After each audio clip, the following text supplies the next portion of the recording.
Welcome, guys. Welcome to my Saturday live. Yeah, welcome to the reruns of the story, The Promise. That's what is happening today, and of course for my watch hours. So thank you for coming in. So listen and share your opinion about the story in the comment section, and remember to like the video as well. Thank you.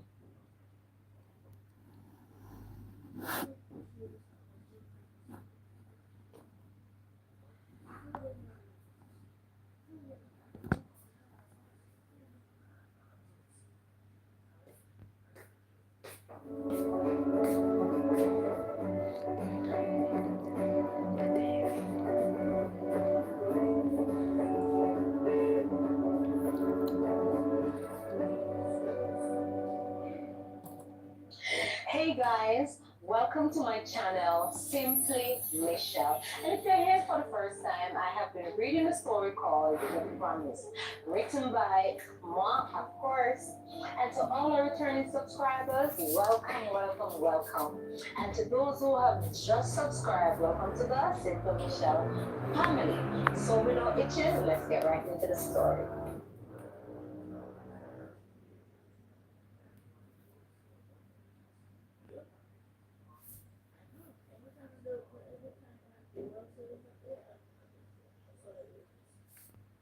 So guys, right here the internet decided to start buffering, but stay tuned.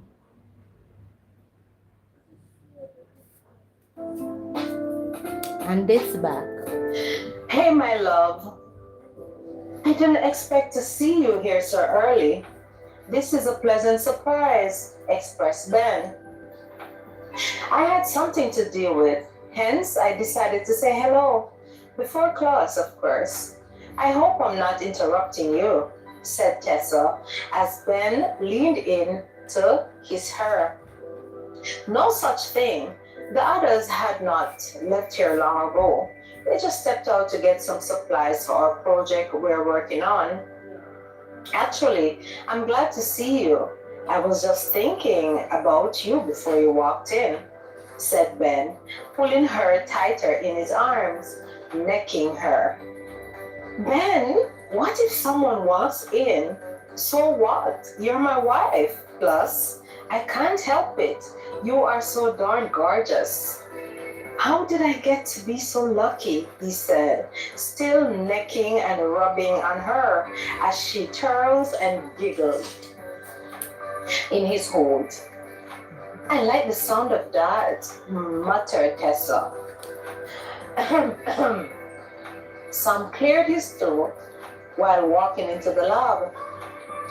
Tessa jumped as she quickly moved away from Ben like a high school girl being caught by her teacher.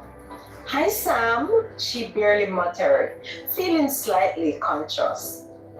She burst out in laughter. Sam leaned forward and greeted her with a hug, then looked at Ben and smiled. Later's baby, said Tessa, winking at her husband as she reached for her bag. Later's baby, mimicked Ben, blowing her a kiss, winking back at her. See you around, Sam, she said and left for her class.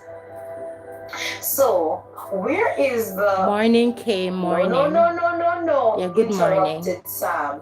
Not so easy. You are not going to push this aside. Thank you, Kay, for coming in. Happened. And Ben burst out laughing. What did I miss? Asked Michael as he entered the room. Well, Mike, you remembered this guy walking in here yesterday like the world was coming to an end, while refused to acknowledge us. And this morning, he entered basically dancing and singing on cloud nine. Well, I think I cracked the mystery. I basically just walked in on him and Tessa, our beloved sister, making out, said Sam. I knew it, exclaimed Michael. I know Tessa was the one responsible for his sudden change of bliss, explained Michael. So are you ready to tell us what you have been hiding yesterday, Ben? Asked Sam. I will just say, married life is a blessing, my friends. So hurry up and come over to the fun side, said Ben, laughing. It's all good. I should know. You don't kiss and tell. We are glad you are enjoying your marriage, my friend, expressed Sam and pat Ben on the shoulders. Amen, agreed Michael. The hospital has been busy all day. However, being stuck in traffic was annoying.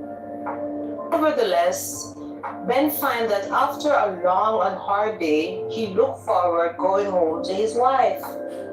That thought made him smile. That reminds me, I need to make a quick stop, thought Ben. He quickly pulled over to a nearby store 3 blocks from home. 20 minutes later, Tessa turned off the stove. She reached for a glass of water, turned up the volume on the sound system that was given to them by her in-laws. The beautiful tunes of I Love You, Lord by C.C. Winans filled the ear. I need to have a bath before Ben gets home, she whispered to herself. Tessa dashed up the stairs and head straight to the shower. Few minutes later, knock knock. It's open, my love. Welcome home, she shouted. He quickly stepped out of his clothes and joined her in the shower. Oh my God, Ben, you startled me, she exclaimed. Good evening, Mrs. Allen. I trust you had an eventful day, he said, while tempted to help rinsing out her hair. I was trying to freshen up before you get home, she said.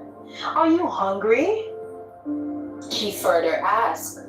Yes, I am hungry for you, my love, he responded. Oh, you certainly are. I got you. Before she could finish her sentence, he captured her mouth with his. A loud groan escaped his throat. Tessa responded with equal longing. 30 minutes later, thank you. I enjoy this, babe. This baked chicken tastes different. It tastes different this time around. What did you put in it? Asked Beth. Yes, it do. Thanks to the Jamaican spices we received from the hotel while we were on our honeymoon in Jamaica, explained Tessa. Yeah, I totally forgot about that. Nice. On my way, I got this for you. I do hope you like it, expressed Ben. What is it? She asked, excited, as he handed her the box. Open it, it's yours, he said. Tessa examined the neat box tied with a red bow. Oh man, this is so cute. I love it. Thank you. She leaned in and kissed him. She held up the personalized socks and began counting them. 7 pairs. Thank you, babe. I know you love wearing socks on the inside instead of house shoes, so I decided to surprise you. Nevertheless, they also goes with this, he said, and stretched out the 2 tickets for her and handed to her. What are these? Tickets? To the village? I don't understand. How? It goes with the socks. She looked puzzled. Well, not the village. However, the cabin is in Ohio, so I can understand why you think we're going to the village. We have one more week of school, then we are off on our summer break. So I thought we could invite our friends and spend the summer at our cabin in Ohio. The cabin was renovated and gifted to us by my dad, others. Remember? It has 5 bedrooms and 3 baths, with a large lounge and a big kitchen, even a jacuzzi. What better way than to share it with our friends this summer? Mom and Dad, along with your dad and granddad, will be spending their summer in Jamaica with their friends, expressed Ben. Well, that's not a cabin anymore. They have upgraded it to a lodge, said Tessa, smiling. Knowing my dad that believes going bigger is better, I know he would have done something like that. Yes, you're correct, said Ben, smiling. Will Tesson be there? Asked Tessa. Yes, she and her family, hence the socks goes well with the trip, explained Ben, don't you think?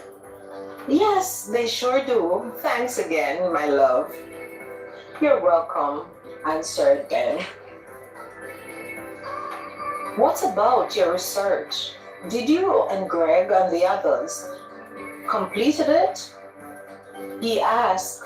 Yes, we have. It was handed in today, actually. That was basically our final piece of work to be completed before we dismiss for this semester, explained Tessa. Great. So we can organize ourselves for our trip. I have bring everyone up to date already as it pertains to the trip, so is there anything we're going to need for the journey? Asked Ben. Well, yes, a few things. Some of the stuff we bought a few months back for Jamaica can be used, said Tessa. Other things we can go shopping for between now and the next week. She further suggested. Okay, noted, my love, he said. So Greg was informed as well? Asked Tessa. Yes, of course. Why do you ask? Inquired Ben. Well, he and Patricia broke up and she went back to her parents for a while, informed Tessa. Michael told us they are. Sam and I, we thought to call Greg, but for some reason we didn't get around to it. However, I did not know she went back home.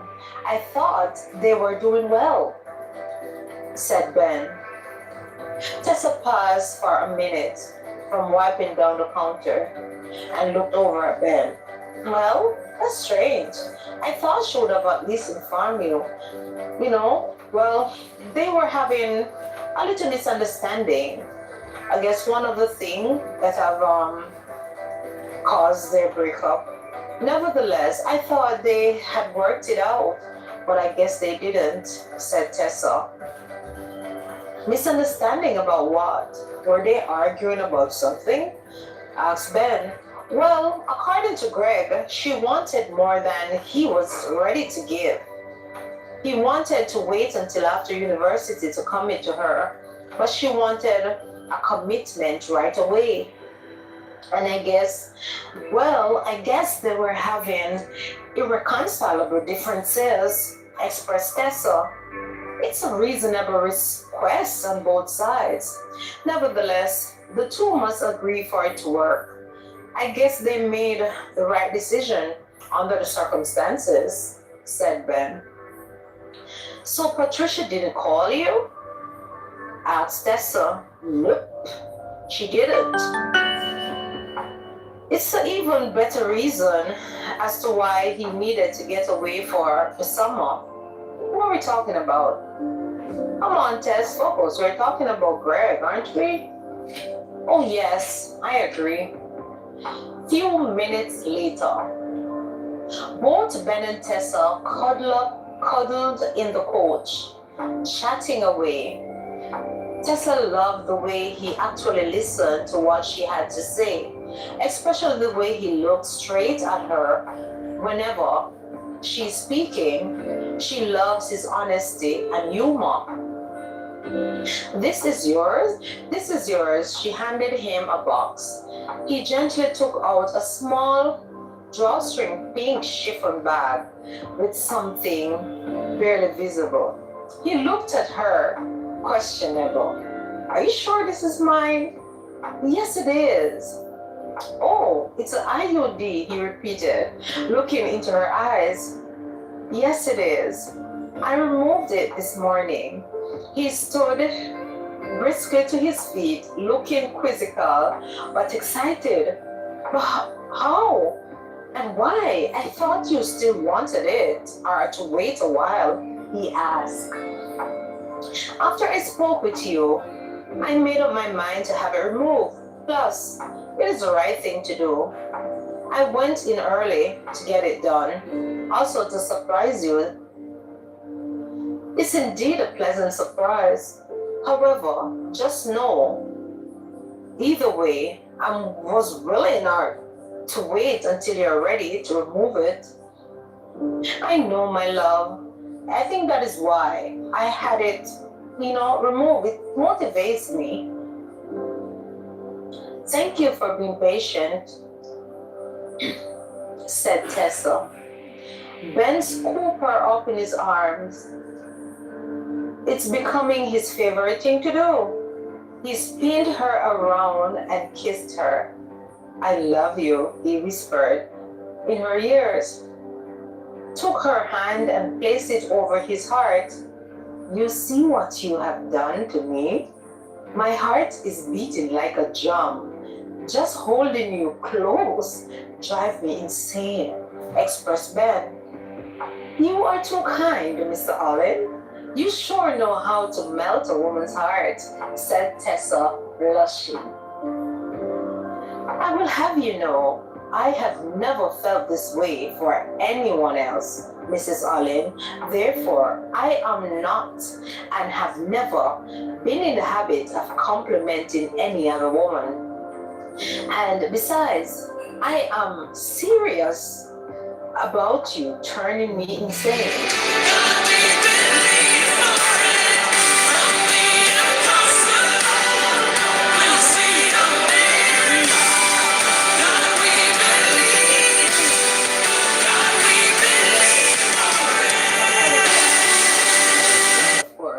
Then I would think of letting you go, expressed Ben, with a hint of laughter in his voice.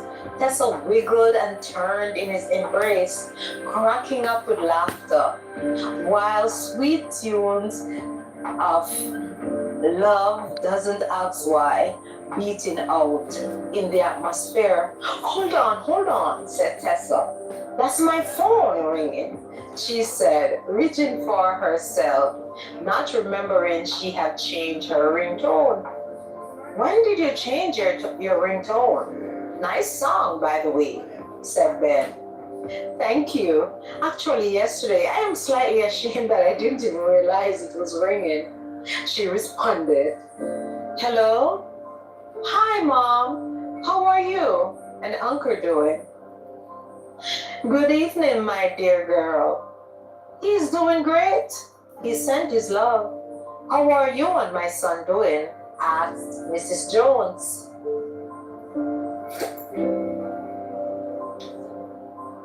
We are doing well. Thanks for asking. He is right here being mischievous, said Tessa, smiling and pushing Ben's hand away. Is that so? Let him know he's not too grown to be scolded by his mom, instructed Mrs. Jones. I am putting you on speaker, said Tessa. Hi, Mother. It's good to hear your voice. Where is Dad? Asked Ben. Same here, son. He is right here. Fell asleep, watching the news as usual. Are you being good to Tessa? I heard you are being naughty, said Mrs. Jones. Pay Tessa no mind, Mom. She loves it when I'm mischievous, said Ben, giggling. Nevertheless, I called to check in on you both. I can see you guys are doing well. Therefore, continue being good to each other. On the other hand, the lodge has been tidied and stocked with the basic amenities. As for the beddings and towels, they are packed away in a protected bag in the fourth bedroom. Yes, in the back of the closet, since that's where most of the storage is found. Wi-Fi is also there now. I know you young people cannot survive without your internet, said Mrs. Jones. Ben looked up to the sky and said, Thank you, Jesus. Oh, my Lord. The name of the caretaker is also on the refrigerator. I have left you and Tessa a notebook in the master bedroom. You guys will be staying with all the information you may need for the lodge and its surroundings. Also, call your dad and I should you need anything else. Let us warn you though. Let me warn you though. Your dad have overdone himself once again fixing that place. It's like a 4-star mini hotel, expressed Mrs. Jones. Thank you guys, said Ben with laughter in his voice. Yes, I know. Dad believed in comfort, and both Mrs. Jones and Ben burst out laughing as they recalled the inside family joke of Mr. Jones loving his comfort look a bit too much, as Jamaicans will say. Ben tried to calm down from laughing. So, I take it you guys will not be in the village when we get to Ohio? Asked Ben. No, we won't. We will be going to Jamaica earlier than planned. Both Pam have insisted we get there a week early so we can celebrate with her and her husband. I think it's their 30th anniversary. Wow, expressed Ben. Those are golden years. Yes, they sure are, my son, said Mrs. Jones. Love you both. Take care of each other. If you can't be good, be thoughtful, said Mrs. Jones. Thank you, Mom. Give our love to Uncle. Love you, said Tessa. Have loads of fun in Jamaica. Love you guys, shouted Ben. Okay, take care now and say hello to your sister when she gets to Ohio. Let her know I would like to meet her soon, said Mrs. Jones and ended the call. So guys, that's the end of another video for this week. Yes, so you have reached thus far in the video. What are you waiting on? You have watched, you have listened, and you have liked. You have also shared. What is hindering you from subscribing, huh? Come on, man, subscribe.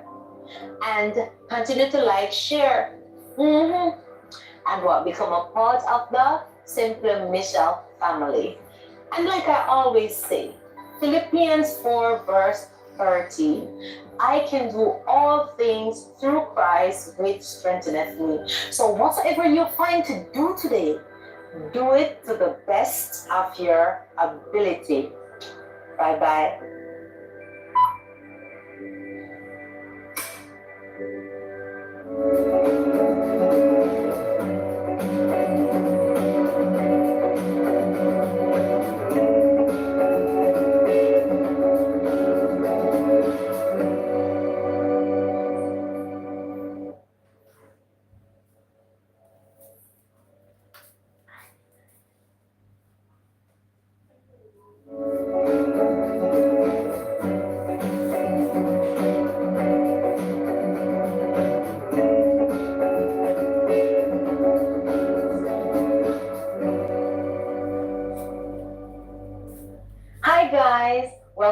to my channel, Simply Michelle.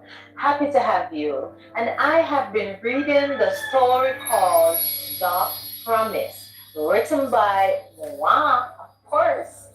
Yes. So without itching, let's get right into the story. The week has passed by quickly. Ben and Tessa were the first ones to reach the lodge. The fresh summer breeze hit Tessa in the eyes as she entered the walkway. Along the bold scent of peppermint planted in the garden, next to the beautiful bunch of red roses in front of the porch. The landscaping was beautiful, carefully cared for to enhance the natural beauty of the lodge and its location. The spacious deck that has an ideal spot for relaxation, overlooking the breathtaking scenery of the property. Not to mention how the lodge have strategically placed lighting that creates a warm and inviting atmosphere, both indoors and out, especially in the evening hours. The lodge exterior has a natural feel made of reclaimed wood, stone, even a touch of metal roofing for a modern twist. The classic cabin filled with large windows offering a pro-romantic views of the surrounding and landscape. The interior felt warm and inviting, with cozy seating areas, with fireplace and natural lighting flooding through the windows. "Oh my God!" exclaimed Tessa as she entered the lodge. "This is not a cabin. This is a luxurious hotel," she proceeded by saying. "This place have Dad written all over it. His luxurious taste never ceases to surprise me. Nevertheless, I like it. I like it a lot," expressed Ben. "I love it," exclaimed Tessa, walking around admiring everything like a child in a candy store. She turned to Ben once more. "Babe, these are all high-end furniture. Aren't these furnitures? You know what, never mind. Everything in this kitchen is made for convenience. It's even more equipped than the one at our home," explained Tessa with excitement. "Wait until you see this spa," said Ben. "Oh my gosh! This is not a spa, it's a wellness center," said Tessa, laughing. "This hot tub will surely come in handy. Look at it this way. Our friends will surely have an excellent time here this summer," said Ben. Tessa was about to say something, but hesitated. "You have that look on your face. When you are unsure about something, spill it. Come on, spill it," said Ben. "Don't take this the wrong way, but don't you think this is too much?" she asked. "In what sense?" answered Ben. "Well, the lodge, of course. It was gifted to you by your birth father. Then it was refurbished by your adopted dad. For you, of course," explained Tessa. "My adopted dad and mom are beautiful souls. They have so much love to give. However, God saw it fit not to bless them with any children of their own. Nevertheless, they took me in at a tender age and took care of me as their very own next of kin. It's just so happened that they are financially blessed by the Lord, of course, but the love and bond that we share, no amount of money can compare to that. So to answer your question, my love, for the Jones and myself, it's just things that can be easily replaced. And we believe only that the best is good enough. On the other hand, please don't let your father-in-law catch you talking like that about his handiwork, said Ben, smiling. Oh my goodness. Did he do all of this by himself? Asked Tessa, covering her mouth. Yes, he sure did. So there is an inside family story, said Ben. When my dad was younger, he wanted to be an interior decorator. However, he was born into a family of renowned doctors. And being an interior decorator or designer in those days were not considered. They were the profession considered for girls. So his parents would not have it. Nevertheless, my dad rebelled by designing his room lavender from top to bottom. Every chance he got until his parents sent him away to boarding school. By the second semester, he began charging everyone on campus to renovate their dorms until he was known on campus as the doctor that designed interior decorator. Tessa could not help but the laughter. She was bursting out in tears. You are kidding me, right? Asked Tessa. Look, I'm not. Ask Mom if you doubt what I have to say, said Ben. You got Mr. Jones doing designing and not. You know what? Go, Mr. Jones, you go, said Tessa. On that note, whatever my kids want to do in the future, I will be there for them to encourage and not to tear down or let them feel as if they cannot be who they are, said Ben in a stern voice. I agree, answered Tessa. This is the master bedroom. Well, we stay here, of course, said Ben hastily. The beddings and fresh towels are in the fourth bedroom closet. Give me a minute to fetch them, will you? He asked. Okay, I'll get it. Okay, I'll get to unpacking in the meanwhile, said Tessa. Few minutes later, Ben returned with his hands full. Okay, let me help you. These smell so clean and fresh, said Tessa, and began making the bed, while Ben packed the other things into the bathroom. Wow, this place is so cozy, exclaimed Tessa. Teamwork makes the dream work, said Ben, as he stepped away and looked over the room that they had just made the bed and organized the bathroom cabinet. Ain't that the truth, said Tessa. Come, Tess, there is someone I want to introduce you to, said Ben. Tessa looked at him quizzically. Come along, repeated Ben. This is Robin. Hi, Robin. She and her husband, Bill, takes care of the lodge when we are not around. This is my wife, Tessa, Robin, introduced Ben. Nice to meet you, Robin, said Tessa. Nice meeting you as well, Mrs. Olin. My husband, Bill, is not here today, explained Robin. That's okay, Robin. We will meet him soon, said Ben. All the rooms are now ready. You have my number. Anything you need, you can call. I am just living down the road anyhow. I have packed the refrigerator with fresh fruits and vegetables, as well as freshly made juices. Because I know as your friends come in, they will need to be refreshed, huh? Don't you think?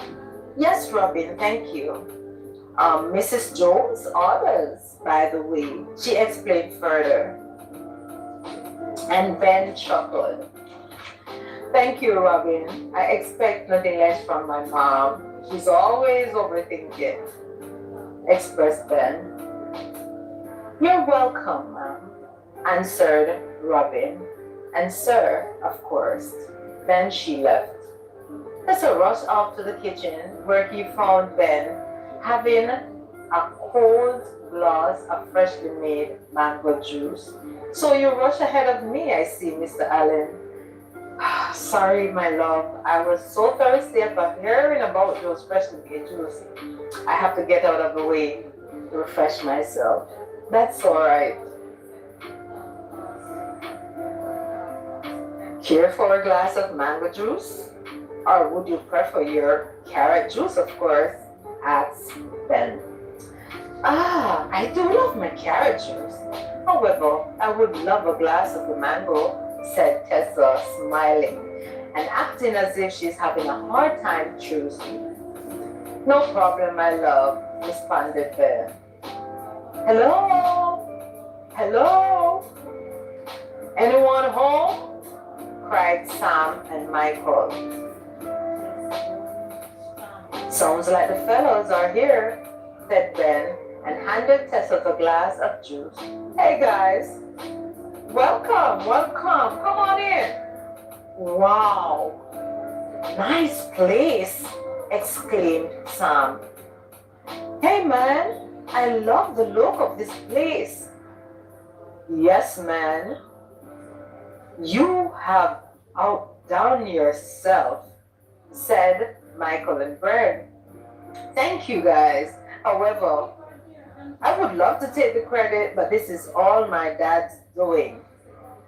He have gone above and beyond, expressed Ben. All the men were pleased with the lodge. Soon after they went to greet Tessa in the kitchen. Beautiful place you guys have here, sis, expressed Michael as he leaned in to greet Tessa and kissed her on the cheek. All the guys did the same. Thank you guys. Please make yourselves welcome and comfortable. Good to see you again, said Tessa with excitement. Wait, is that a jacuzzi? Asked Greg. Yes, it is, answered Tessa, laughing. Michael was busy peeking into the fridge while Sam was looking all over, being impressed with the decorating.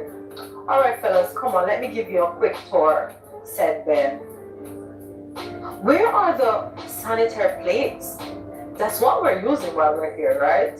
Asked Michael. They are under the counter, Mike. Also, there are forks as well as cups, explained Tessa. Michael made himself a sandwich with a glass of carrot juice with chips on the side. So where are the others? Asked Michael with his mouth full. By the others, I take it you mean the girls, right? Ashley and Jules? They will be here tomorrow, all being well. Didn't Jules inform you? She's coming in the morning. Ashley rather to travel on the weekend. She said she rather to travel on a Saturday. They have some things to wrap up today, explained Tessa. Jules, she's mad at me at the moment. As a result, we're not seeing eye to eye for a while now, actually. Therefore, we haven't spoken to each other for a week and some days, explained Michael. Tessa looked at him puzzled. How does that make you feel? Asked Tessa. It's driving me crazy, responded Michael. What is the reason for the disagreement? If you don't mind me asking, of course, said Tessa. To be honest, I'm not totally sure myself. However, we had planned to spend the summer in Jamaica. That was before Ben reached out to us about this trip. I suggested, let us come here with everyone for the summer and experience this with our friends. She agreed, of course, at first, after which she began to ask if I don't want to spend time alone with her.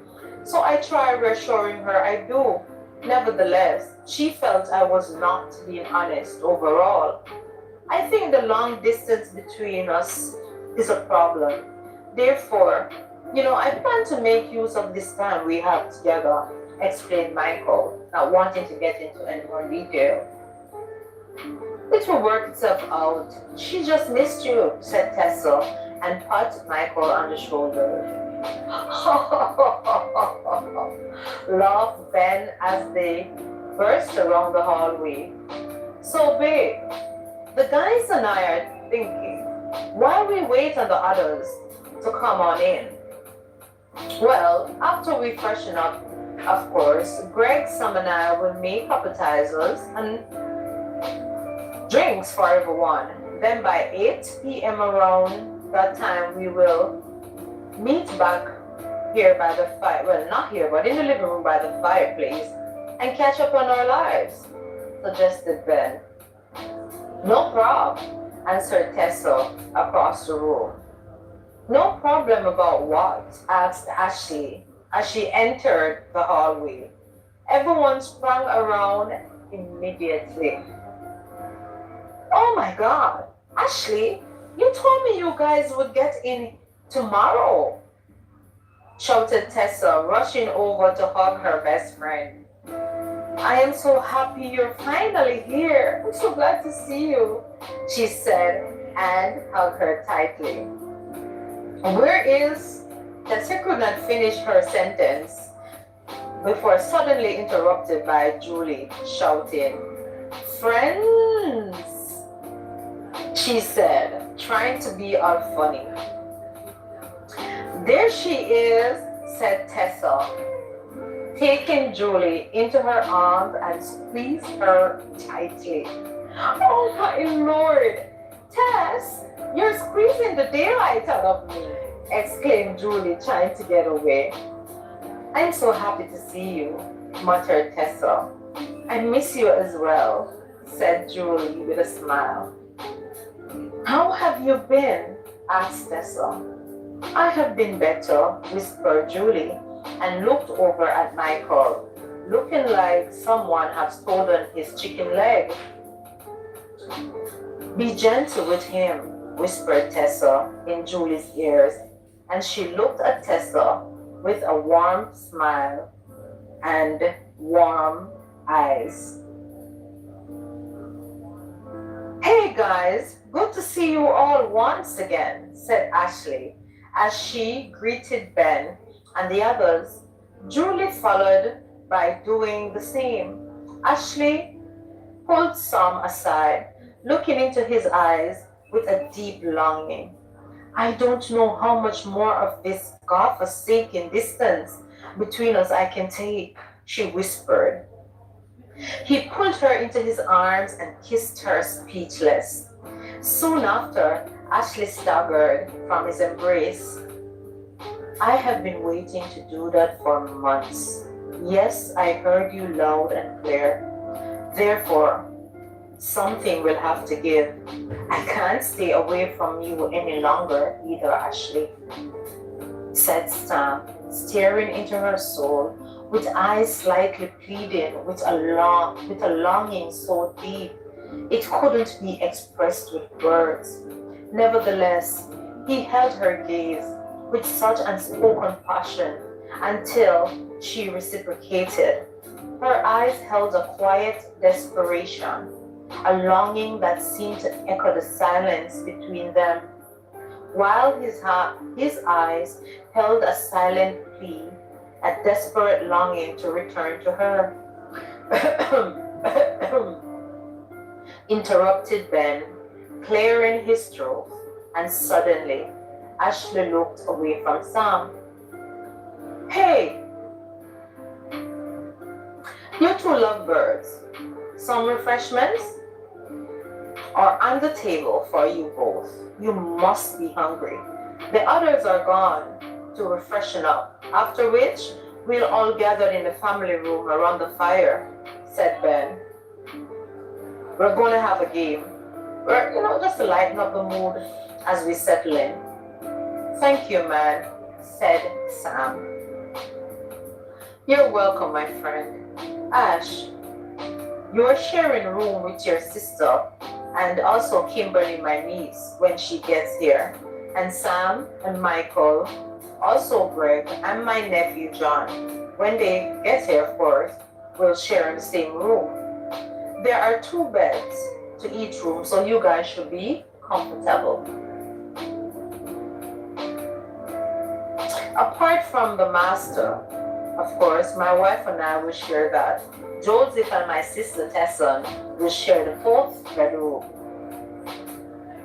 Thank you, Ben. This is really a beautiful place. Thank you for opening up your second home to us, expressed Ashley. And Ben winked at her with a smile. And of course, thanks to Tessa as well. You guys, you are really true friends. Ashley, you're gonna make me cry, man, said Ben. You know that you guys are welcome wherever we are. You guys are always welcome. You are friends. To us, you're like family, expressed Ben, and tapped her on the shoulder. 35 minutes later, Michael was fidgeting in his chair next to Julie, who have not said more than 2 words to him since she got here over an hour ago. Thank God everyone was so wrapped up into each other they had not noticed. The fireplace was breathtaking, with the natural moonlight along with few lit candles giving an amazing romantic feel and setting. And that made Michael sad. He sees it as a perfect setting to cuddle with his love of his life. But right now, she is being really selfish. As a result, he refused to kiss up to her. Ben was all wrapped up with Tessa, Ashley with Sam. Even Greg was cozy with his cell phone in hand. Yet, Julie was just sitting with a pillow between them, pretending to be resting as she lay back and closed her eyes. Michael knew very well she was faking it all, as her eyelid kept on jumping. I don't know how much more of this I can take, thought Michael to himself. Why in heaven's name is she punishing me? He thought as he shook his head. Okay, guys, we are about to start our game. Look beneath your seat. You will see a piece of paper instructing what you should do, starting from number 1. Everyone was busy talking. Michael paused for a moment, then shouted, "Are you certain you're all ready?" asked Michael. "I am number 1, said Julie. "Okay, go ahead. Read what's on your paper and just do as instructed," said Ben, feeling a little annoyed. If you were about to die and have one last chance to speak with the man you love, what would you say? Read Julie. Well, I would ask him, why the heck are you ignoring me? Exclaimed Julie with a little more anger than expected. Julie turning to Michael, looking him straight in the face, asking him the question. Michael was thrown off guard. He looked surprised, just like everyone else. Why? I need an answer, said Julie. Michael pointed to himself. Me? You're talking to me? Yes, you, repeated Julie. Everyone was taken by surprise to the turn of sudden events. Before the game had a chance to start, it seemed as if it had ended. Are you sure you want to ask me that question? Because you came here and saw me. I have made several attempts to greet you. However, you barely said more than 2 words to me. Yes, I know you're angry with me. Nevertheless, I did nothing wrong. So why should I be the one to be making it up with you always? Asked Michael. Everyone sat looking at the pair of lovebirds arguing with each other as if they were watching a Korean drama. Well, you, she glared at him. You, Julie glared at him. Julie wished she had a good comeback, but she didn't. He was on point. However, she had a strong feeling anything that emerged from her lips just about now would implicate her. As a result, she held her tongue, choosing to be a silent fool than a talkative one.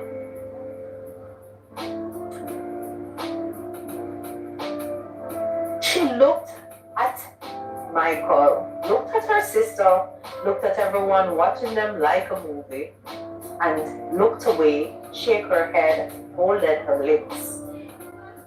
So you have nothing to say? Asked Michael. I am quite surprised. You have nothing to say, Jules. Everyone here are our friends, so don't be afraid. After all, you addressed me before everyone just now, so what's wrong now? Asked Michael.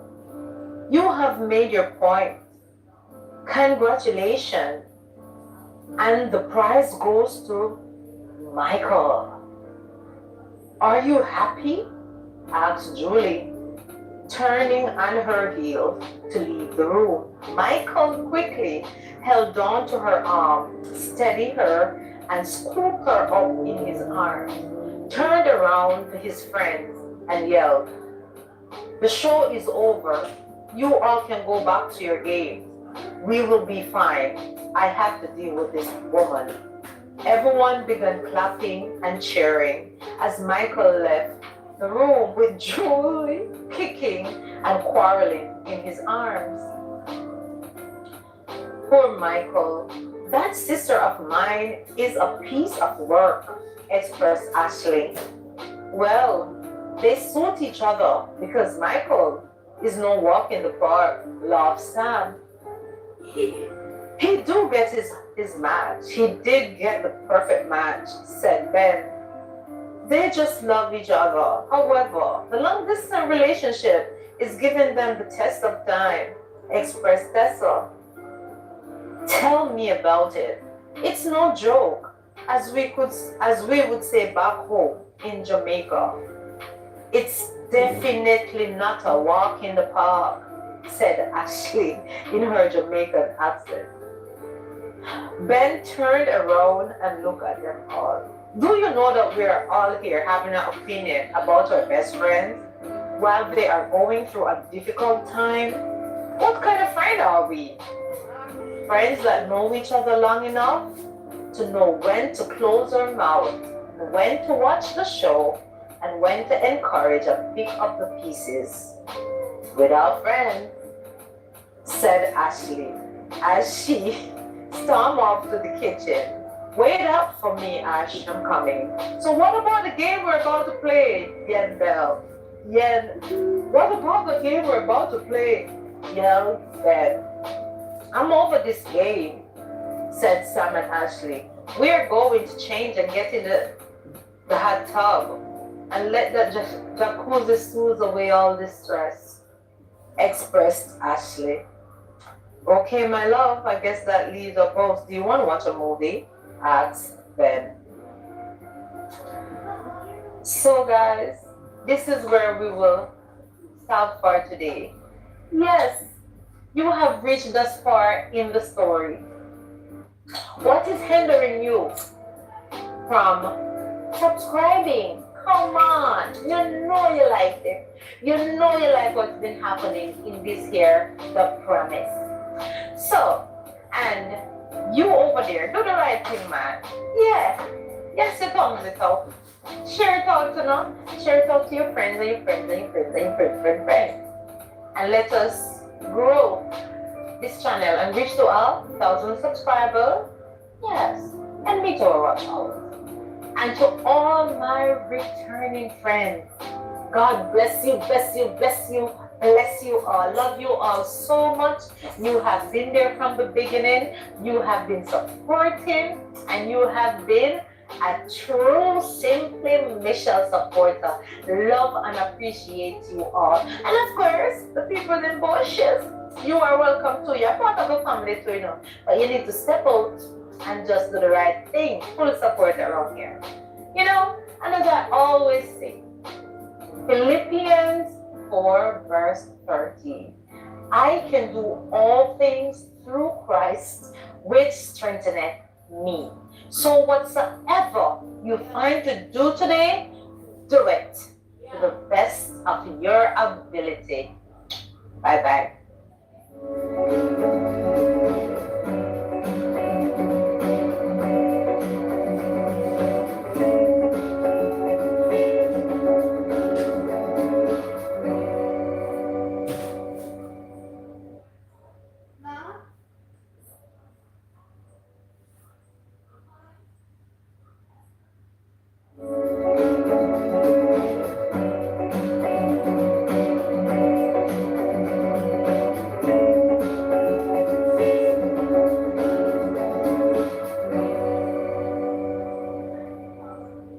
Hey guys, welcome back to my channel, Simply Michelle, and happy to have you. And if you're here for the first time, I have been reading the story called The Promise, written by moi, of course. And without itching, let's get right into the story. Michael finally reached the porch and let down Julie to stand. She held her hands up in protest. I am not your child, Michael. I do not appreciate you lifting and carrying me as if I am, said Julie. Well, stop throwing tantrum like a spoiled child. Every time we do not agree and see eye to eye, he expressed. Really, Michael? She asked. Yes, really, emphasized Michael, feeling annoyed. They both stood staring at each other. Then Michael leaned against the window on the porch, crossing his arms, looking terribly sophisticated and handsome, thought Julie. She shook her head to remove the thought. No, I cannot find him attractive right now. She tried to discipline her mind. So tell me, he demanded, do you love me, Julie? What do you want out of this relationship? Is it the long distance? Is it too much for you to handle? Asked Michael as he looked away from her, dreading the answer to his question. Julie raised a finger to protest while she pondered a second on the question, not wanting him to notice the hurt and pain that she knew must be shown in her eyes. I am totally nothing in this life without this man, she wanted to express. I want to love him more than anything else in this world and get married to him and have his children. The only trouble is getting over my pride, she thought to herself. She wished she could have communicated that with him. I am curious as to why it's taking you so long to answer my question. Those are reasonable questions that deserve a fairly easy answer, expressed Michael. Julie looked away for a moment, then turned to face him with her arms crossed and looked him straight in the eyes. To answer your question, Michael, yes, I love you with all my heart. And it pains me you have to ask, in spite of how it may look or what you may think. I am solely mad at you because I can't get to see you whenever I want and to spend time with you and for you to hold me in your arms. It seems you rather spending time, especially your free time with your boys, than with me. As it relates to the distance between us and in our relationship, I know what I have signed up for. Nevertheless, to answer your question, no, it's not too much for me at all. I just need you to put our relationship as a priority. I know you're in university and we're in the same field. As a result, we are both busy individuals. So, in order for this to work, Michael, we both have to be deliberate in how we structure our time. Me living in Jamaica while you're living here in the US is not a walk in the park, as my sister Ashley loved to say. However, I love you and I want you in my life more than anything. And in all truth, I know I comes off tough and even thick-skinned and arrogant, like I have always got it together, but that's not the truth. What you don't know, I do get nervous even around you and scared sometimes even of the thought of losing you. It's so nerve-wracking. I'd rather to shut down at times than to speak. And I am sorry for the way I have been throwing tantrum and behave with you lately. I know you deserve better. But god damn it, yes, I'm not handling this long distance between us in the best way. I know that. I miss you terribly, Michael. For the past week, not speaking to you have helped me to put some things into perspective. Oh, is that so? Yes, it is so. I have a long talk with the Lord in prayer. As a result, I was wondering, and please listen to me keenly, maybe we could take this time, this summer, while we're here in the nature, out in nowhere actually, as we spend quality time getting to know each other better. Honestly, when we were in Jamaica, it was all about the wedding and Tess and the bed, and yeah, rightfully so. So we didn't get to truly know and spend time with each other. And then we're tasked back into the relationship of this whole long distance craziness. Therefore, there wasn't sufficient time to really connect with you. So I'm hoping we could use this time to connect and just to know each other better and to even fall in love all over again, expressed Julie in a soft voice. First, let me apologize. I hear you. I hear it clearly, and it helped hearing you expressing that. After all, maybe I have misjudged you in some ways and some things, and for that I am sorry.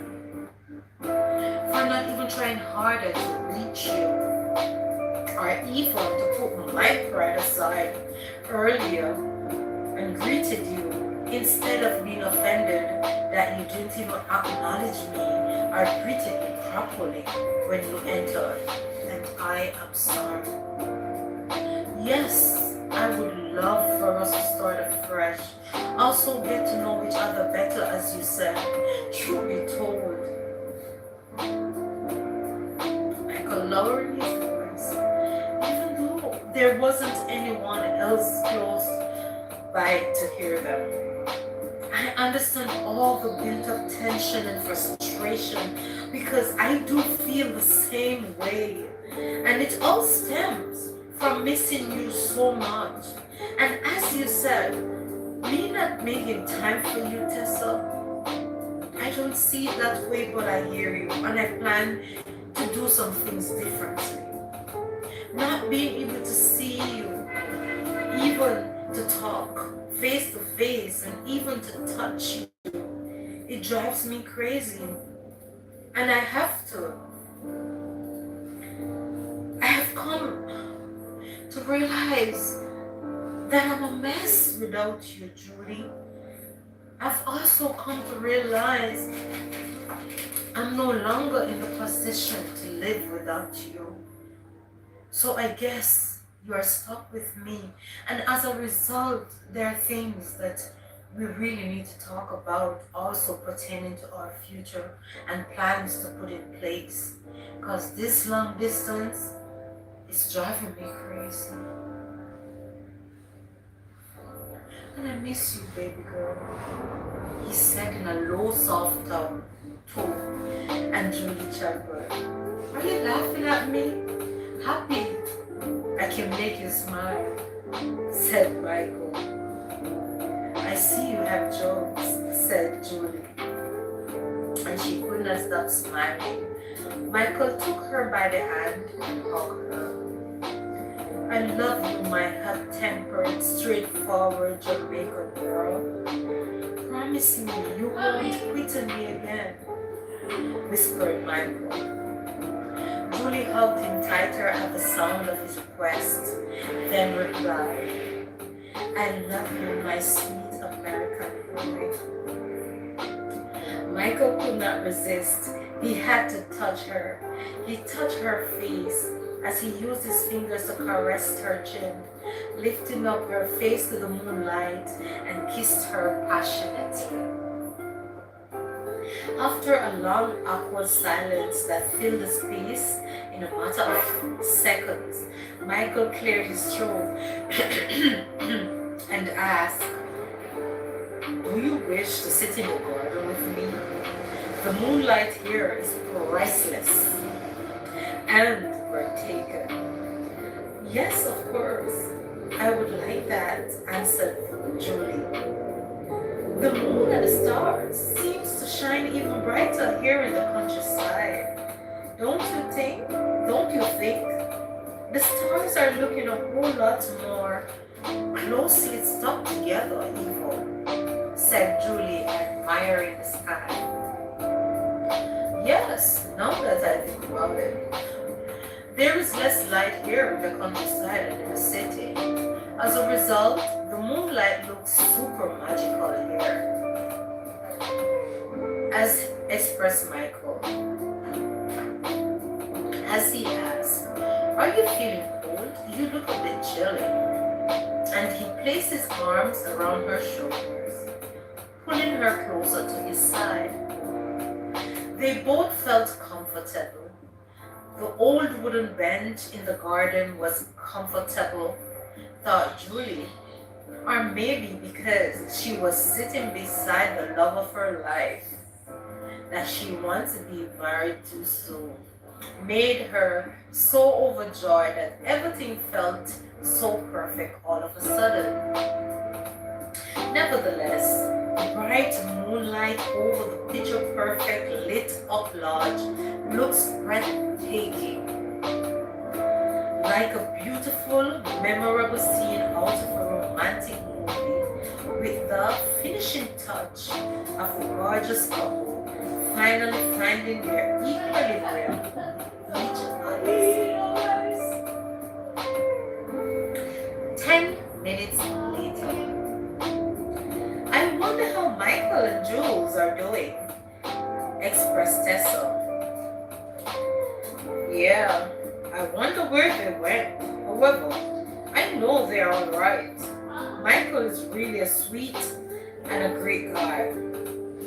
Don't let his goofiness and always acting hungry fool you. He's a solid dude on the inside, you know. They will be alright. If I know him well, he took her to the garden to get some fresh air, expressed Ben. And he was on point. Likewise, Jules, she is way softer than she let on. She's a real romantic and a sweetheart, said Tessa. Aren't you ladies all romantic? Said Ben. Some of us are, agreed Tessa.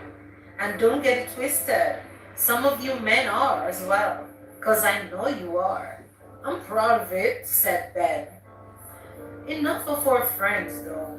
They are off enjoying themselves. Even Greg is off taking pictures and posting on his TikTok channel, meeting friends online and having fun with it all. Yeah, I noticed, said Tessa. And that is good. It makes me feel good that you have invited him. I was a little concerned, knowing that he was no longer with Patricia. But I'm glad that he's here, enjoying the atmosphere and, getting back into his own skin. Yeah, gotta agree with that. Agree, Ben. Let's go. Let's go? Where are we going? He quickly ran to his room and returned with a thick blanket under his arm. Come on, let's go. And I said, where are we going? Asked Tessa.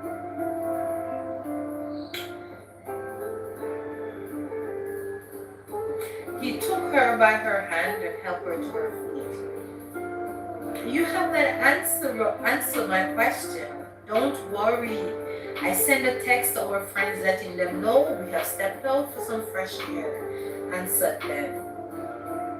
Let's take the back entrance. That way we'll avoid bumping into Michael and Jules. We don't want to disturb them, said Ben. Ta-da! Here we are, whispered Ben. A perfect spot under the moonlight that was positioned right at the back of the lodge. The moonlight is so bright. It's as if it just sat on top of the lodge, expressed Tessa with excitement in her voice. Ben spread the blanket and the perfectly cut log. He sat down, bracing back on his hands as Tessa relaxed, back lying on his chest with her arms folded across her bosom, enjoying the moonlight, barefooted. While Ben rests his chin on the top of her head, throwing gently kisses. Thank you, my love. This fresh air is refreshing, just what I needed, she expressed. You are welcome, my darling. That's why I'm here, to ensure you have an excellent time out in the wild. And they both chuckled. Oh my gosh, Ben, in the wild. You're most welcome. He repeated and could not stop giggling. I am thankful and feeling rather blessed having you here in my arms, he responded.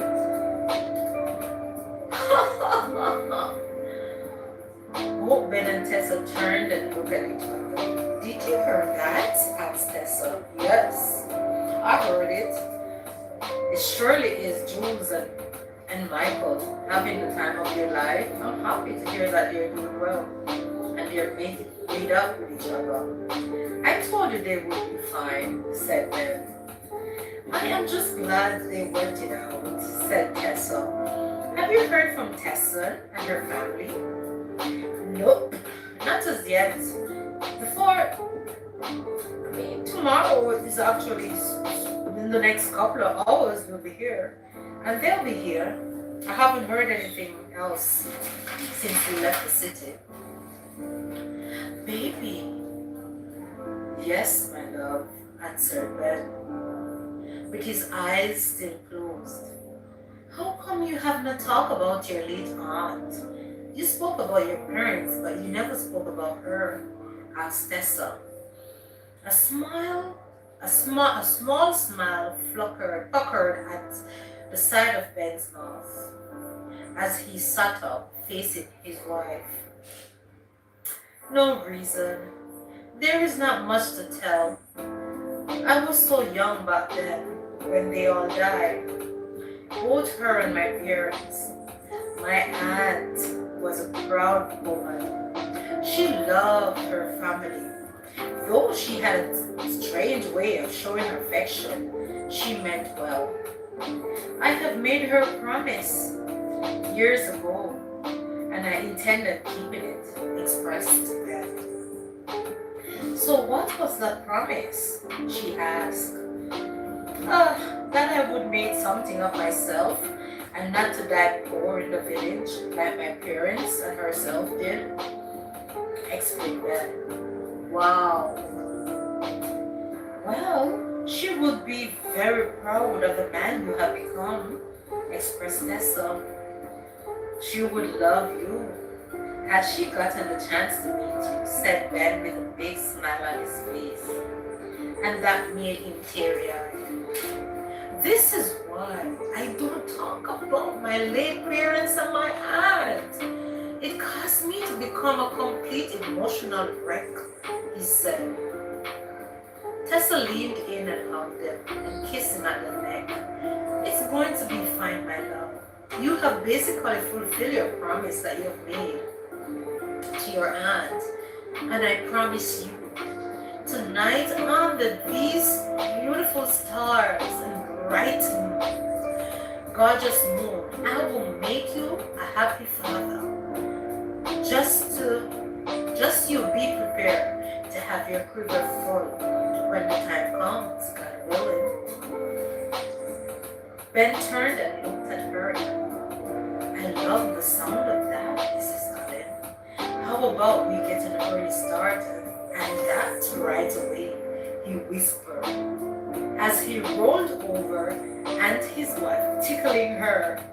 Ben, you're pressing me out. Tessa could not hold back the laughter as she wiggled and kicked beneath him. Ben stopped suddenly, waiting and sensing Tessa's inner struggle to breathe. His eyes filled with need. He reached for her, and before she knew it, his lips captured hers and began to explore her mouth. She tried to speak. Why not? No, not here. Why not? We're on our own property, whispered Ben. Late at night, that.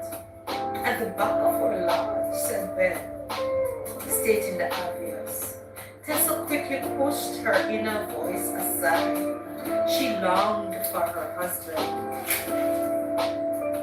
and gave in to his touch. He captured her attention as he kissed and caressed her. Tessa's murmuring have drove him over the edge. She could feel his heart beating like a drum as her heartbeat mirrored his rapidly. Do you see and feel how we're able to drive me insane, woman? I need you, he whispered as he pressed into her curves. Do you feel how much I need you? He asked. I need you too, she responded. Her eyes met his, filled with need. He could no longer hold back the passion he felt for her. In an attempt to loosen the buttons on her dress, he struggled. As a result, he ripped all the buttons as they flew in the sky and hit the ground. She looked up into his eyes. Once more they flared with passion, and it undone her. His hands were everywhere, and she felt like she was in heaven. The fresh air on her skin, along in the open air, and every sensual touch of his hands all over her body built up a pulsating tug in her gut that needed to release. Ben teased and tugged and pulled until she could not, and until she could no longer bear it. He realized she needed a release, so he owned her and knew her repeatedly until she erupted. Her voice was breathy while her breathing labored as she cried his name. Ben! Ben! Ben was pleased with himself as her lips were still parted in surprise, and Ben could not hold back the big grin on his face. "Oh, Ben," she repeated once more, and finally erupted. He leaned in and wrapped his arms around her and whispered, "I know, my love. I feel it. I felt it too," he whispered in her ears as he drew her closer, and they hugged and lied still. Well, Simple Michelle family, we have come to the end of another story. Welcome again to all my brand new subscribers. Thank you for being here. And you over there, you in the green shirt. Yes, you have been watching, but you have not yet subscribed. You also, what hinder you from touching that button, that subscription button? Thank you for being here, by the way. Happy to have you all. And to all my loyal subscribers, even those in the bushes that refuse to text, thank you for watching. Thank you for being here. I love and appreciate you all. And I just want to say happy Easter. I hope you have enjoyed your Easter thus far. And as I always say, Philippians 4 verse 13. I can do all things through Christ which strengtheneth me. So whatsoever you find to do today, do it to the best of your ability. And I'm sure you'll be pleased with the end result.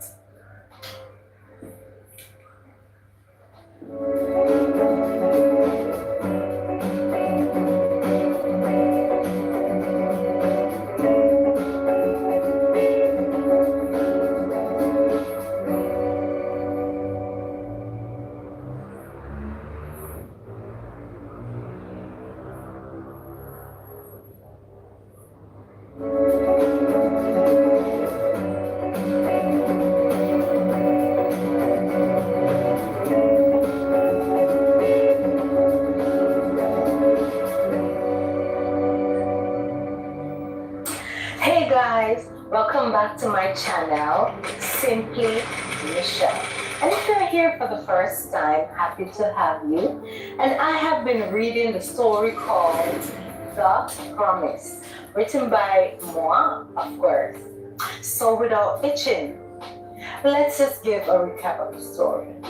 So last video, the happy couples, they're spending their summer, of course, in the countryside, and they are from Ohio, and they are enjoying it thus far. So while things have been unfolding, Ashley and her fiance Sam, they were enjoying the hot tub, and though last week they were off on their own voyage, weren't mentioned a lot. And also you have Julie and Michael. They were enjoying the front garden, while Tessa and Ben, they were enjoying the beautiful moonlight under the stars at the back of the cabin. So let's get into the story to see how they are doing this week. "I will be back, Sam," said Ashley, as she made her way to the kitchen, wrapped in her towel. "Where's everyone?" she asked. Soon after, she saw the message from Ben, informing her they stepped out for air, and that made her smile. She returned to the jacuzzi with snacks and 2 glasses of juice. "Has Michael and Jules returned?" asked Sam. "No," replied Ashley. "Ben and Tessa seem to join them for fresh air," she also stated. "Oh, okay," said Sam. Here are some refreshments. She stretched her hand with the fruit juice and snack to Sam. Thank you, Ash, he said with a smile. So, I have been thinking, have you given any thought to coming to live in the States? Asked Sam. I never know. It was on the table? Asked Ashley.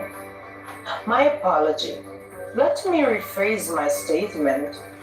Is it possible for you to finish your studies here in the States? Asked Sam. To be honest, it has crossed my mind several times. Nevertheless, it's not something I can just do on a whim, answered Ashley. Yes, agreed. I have been thinking about us a lot, Ashley. I need you by my side. Me living here while you are halfway around the world, it will not work.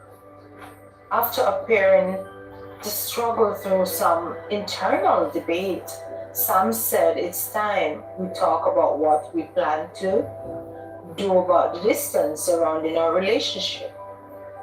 We have both come to the realization that we can't deal with living so far away from each other, he expressed,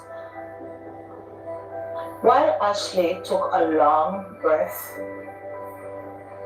Surely you don't expect me to be the one to tell you what you need to do, Samuel, because I have been waiting for a while now, expressed Ashley, raising her brow at him. With his heart hammering, Sam stared in Ashley's eyes, searching her expression, and his inner lion roared. Why don't you ask her to marry you? This is the time she's ready. Don't you see? I don't want to be too aggressive, thought Sam, answering his inner lion. Instead, he said nothing, staring at her as if he haven't got a clue what she was talking about. On the other hand, Sam's heart was full with joy, doing a double flip, realizing Ashley can't wait for him to pop the question, and that makes him feel good. Ashley felt annoyed. She quickly reached for her towel and wrapped herself tightly and stepped out of the jacuzzi. Sam realized what was happening and briskly moved with her. He took a hold of her hand and she flipped him away.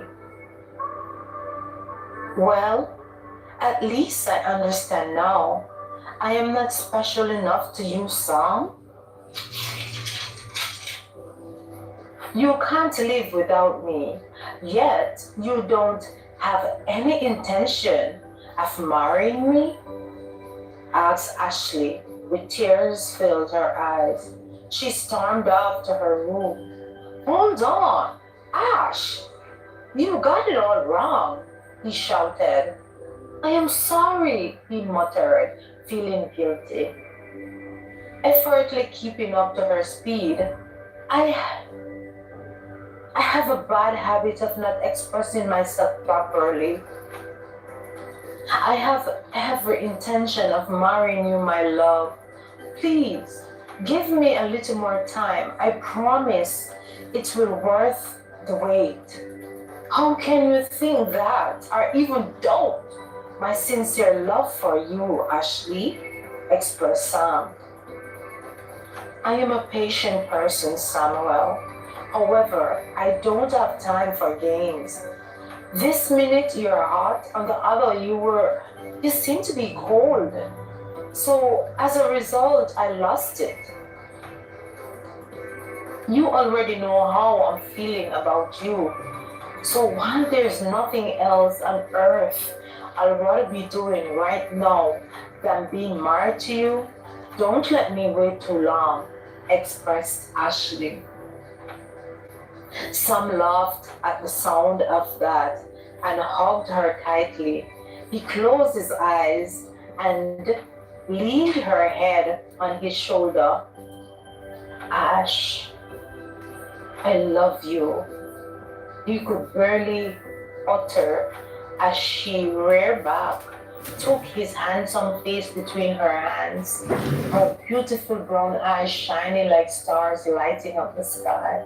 She responded, I know you do. I love you too, Samuel. I do with all my heart, she said. Sam chuckled and pulled her closer. It's feeling darn good holding you in my arms again. I promise not to let you go, Ashley, Jenny's beard, age. Mm, uttered Ashley as she felt a palpable heat unflared inside of her. It pleased Sam to see the effect he had on her. Likewise, she had on him. He smiled and pulled her even closer, his gaze deep and intimate. His hardness was evident, and she pushed seductively against it as desire pulled inside of her. She ached to be with him, ached to feel him. Sam groaned and kissed her deeper and madly. His lips mirrored in a mutual longing with anticipation. His hands began to stray as he tried to whisper, Ash, I miss you. I miss you terribly. Oh, how I want you, he groaned. Ashley tried to speak, but her voice broke with tears filling her eyes, and Sam suddenly pushed away from her and asked, Are you okay? Why are you crying, Ash? He wiped the tears from her face. His breathing raged as he tried to find his equilibrium. He held her face between his hands, then wiped them away and whispered, Talk to me, Ash. Talk to me. I'm sorry. I am not ready to. She tried to explain, and he stopped her. I know. It's fine. I got it. I just got carried away. Don't apologize. I am the one that should be sorry. And I apologize. I promise not to ever get carried away like that again. At least not until we are wed, he promised, and kissed her on the forehead.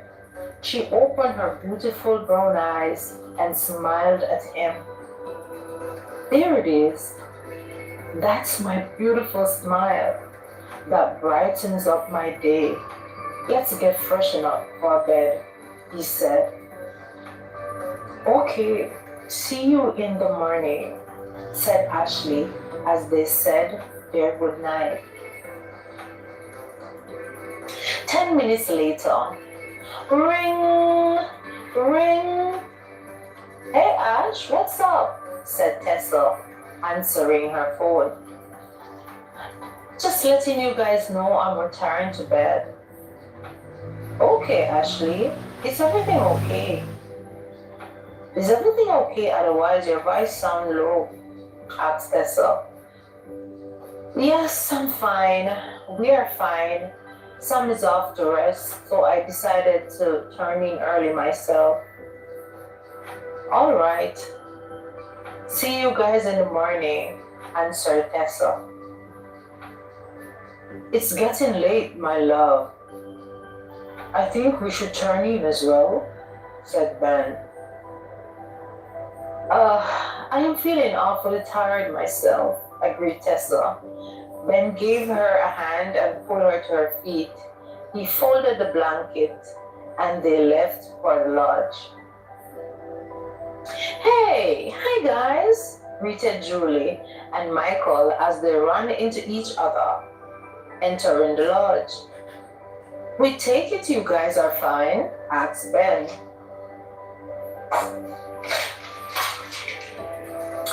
Yes, we're great, answered Michael. arms in arms with Julie.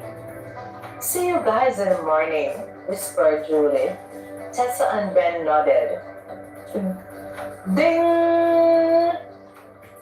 Ping! Ping! Ben's phone began to go off. He looked at Tessa.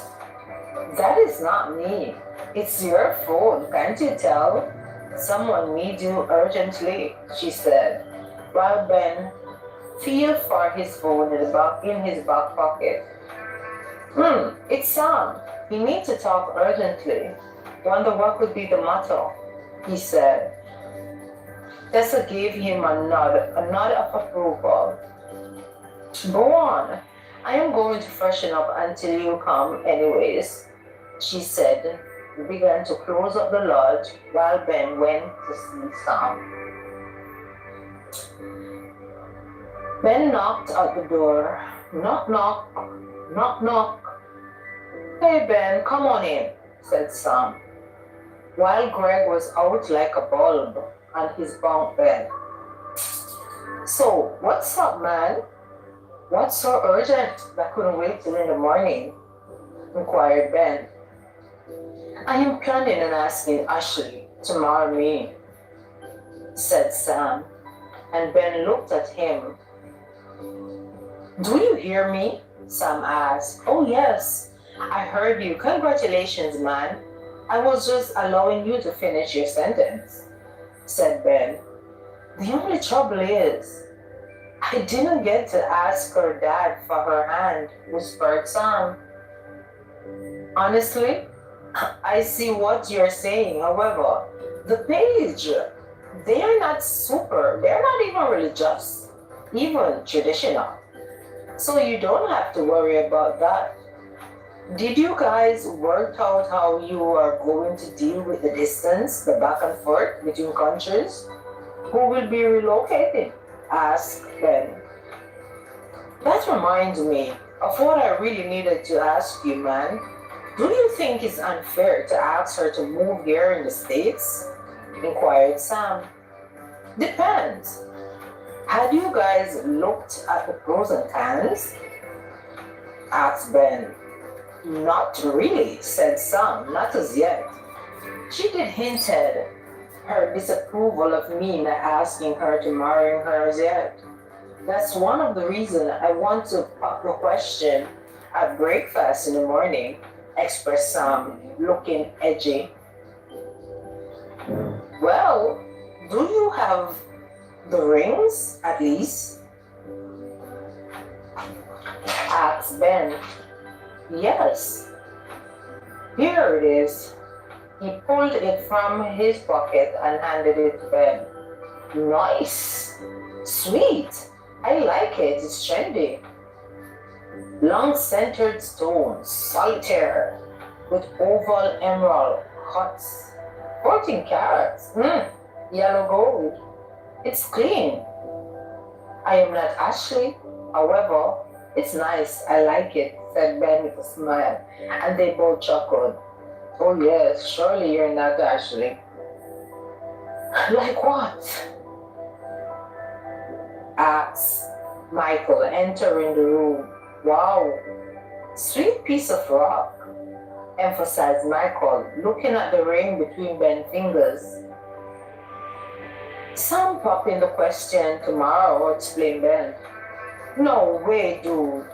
You must be kidding, exclaimed Michael, pulling out an equally beautiful diamond ring from his pocket, some eyes widened, while Ben burst out laughing. Oh my God, no way. You guys are something else, laughed Ben. No way, exclaimed Sam.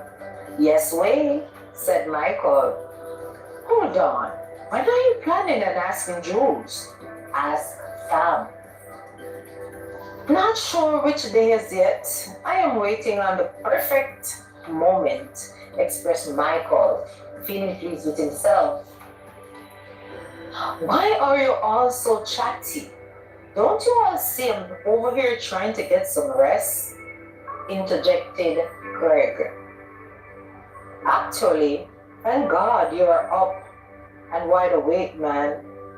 These two apparently coincidentally planned to engage the Page sisters and this same trip.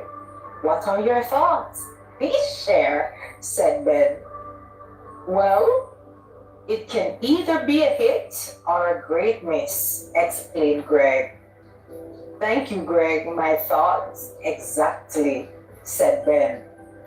Well, to keep it simple, I will be popping the question at breakfast, reiterated Sam.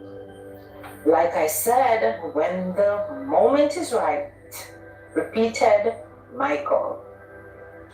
I do notice the Page sisters are very close, so maybe they won't mind sharing the same day being proposed to, said Greg. No way. If there is one thing I have come to realize about women, they do not like sharing their special moments with no one else, doesn't matter who, said Ben. You do have a solid point, dear Ben, expressed Greg. On that note, you can go ahead, Sam, with your plans. I will wait. After all, Ashley is the bigger sister, so I will wait before I propose to Jules, expressed Michael. Okay, thank you guys. I appreciate you all, expressed Sam. That's my cue before this man gets so emotional. See you guys in the morning, said Ben and left. Early the next morning, both Tessa and Ben decided to get an early start. Breakfast was spread, the table fully furnished with both Sam and Ashley's favorite foods. The Allens thought to make breakfast special for the happy couple.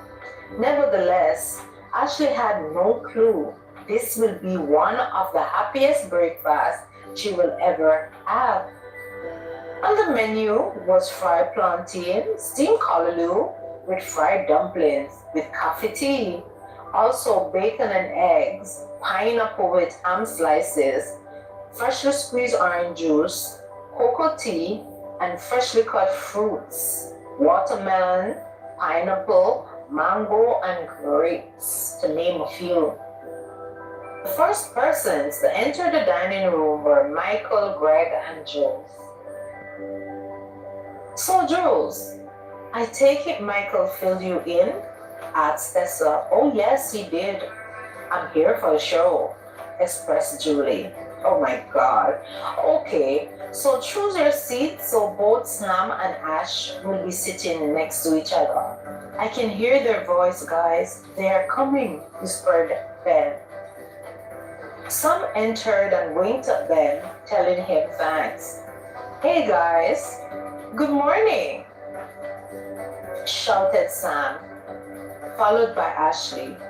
You guys are up early? I thought we would be the first one here to start breakfast. Due to the fact that you guys were out late last night, said Ashley with a knowing look, looking at Ben and Tessa, also Michael and Julie.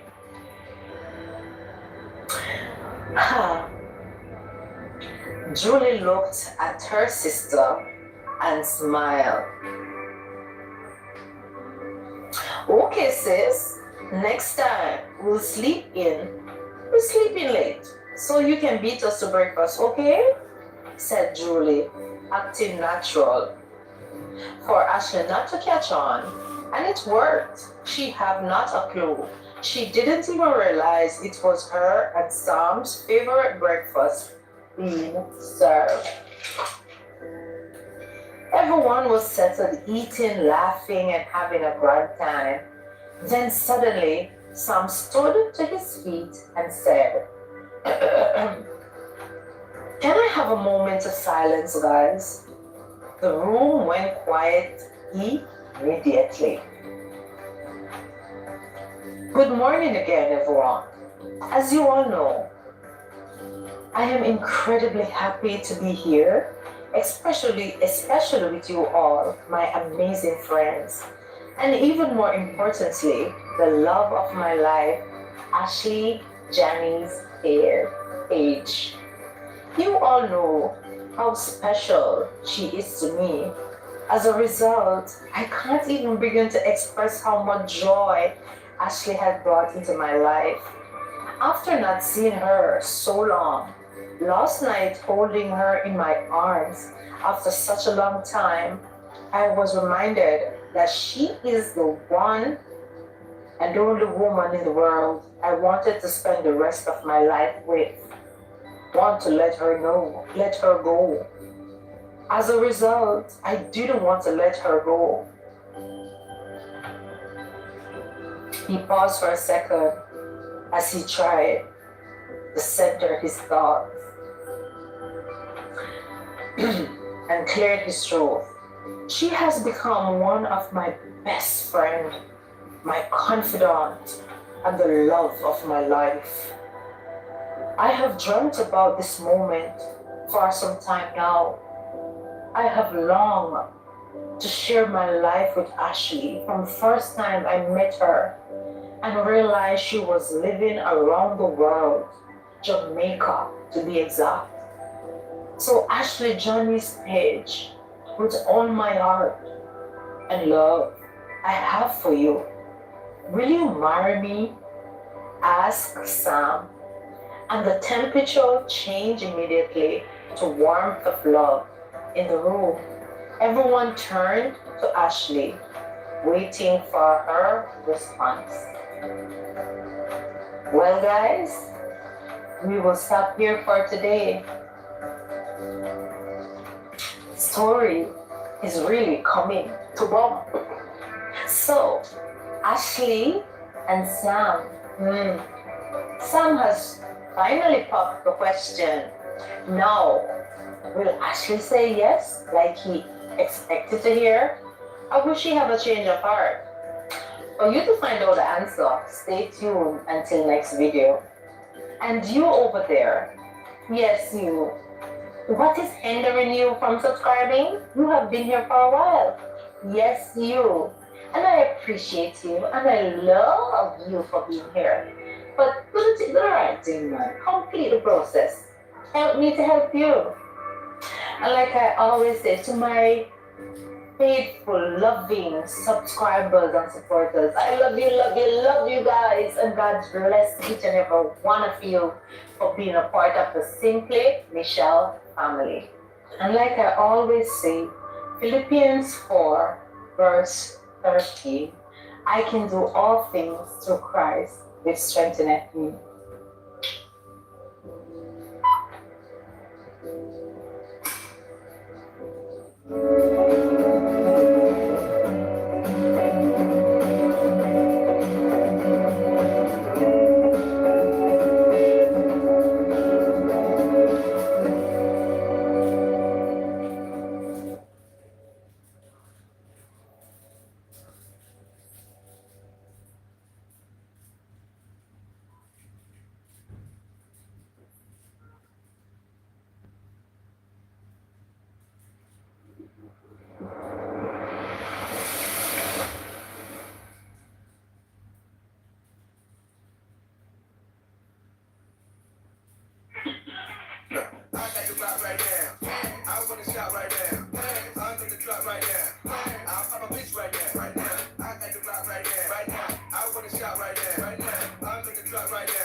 Ladies! Oh, hail the queen! The new vice president of investment! Oh. Stop! Stop! No, I was being modest. Keep going. Girl, seriously, congratulations! This deserves a toast. Hi, what can I get for you ladies? More champagne, 3 kamikaze shots, a Long Island, and what do you want? I'll just breathe in her fumes. Actually, do you guys still have that Hawaiian caramel macchiato? Yes, we do. I'll take one of those. You and your coffee fetish. Obsession. You're still planning to pitch Glickman that Grand Cafe idea? Absolutely, all a part of my master plan. And with this promotion, This is not a PowerPoint party, which is why we didn't invite any of your fake work friends. We, your real friends, are here to celebrate your well-earned and much sacrificed promotion. Oh, you guys, you shouldn't have.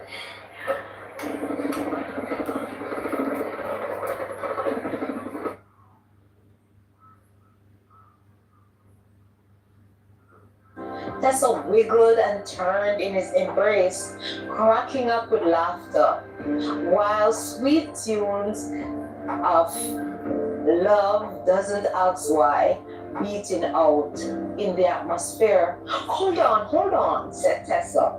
That's my phone ringing, she said, reaching for herself, not remembering she had changed her ringtone. When did you change your ringtone? Nice. So guys, just a second, I'm going to change to another story.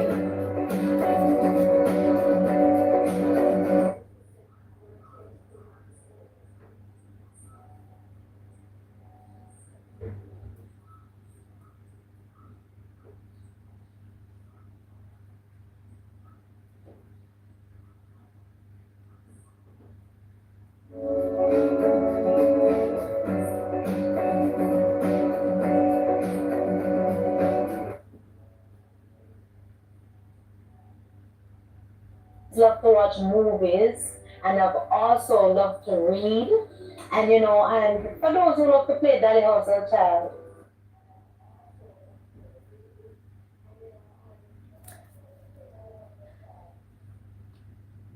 Yes guys, so a happy Saturday. I'm going to bring you the most recent videos now. That was just a backdrop of where the story is actually coming from. Yeah, so we will go to the more of the middle.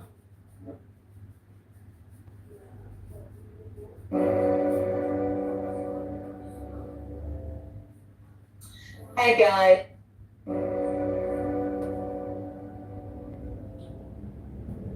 Hi guys, welcome to my channel, Simply Michelle. And if you're here for the first time, happy to have you. I have been reading a story called The Promise, written by moi, of course.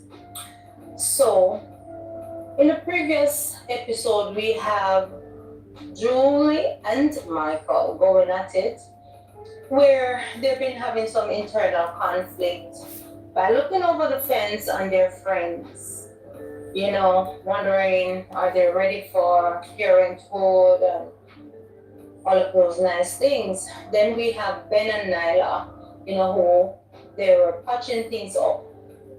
So for today, let us see what is happening in Ohio and Chicago and where the story is taking them. So without itching, let's get right into it. Circle of Belonging. The Allen household was filled with laughter, rolling from room to room, pouring out through open windows into the delightful evening air.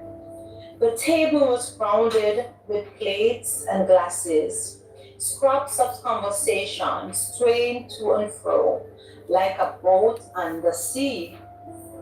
Julie sat cozy between Ashley and Tessa, her radiant smile easy, her shoulders relaxed in a way they haven't been for a while. She and Michael had settled back into the family circle of unspoken fears, but rather with a quiet peace. Meanwhile, Michael leaned against the kitchen counter with his best pals, Ben and Samuel.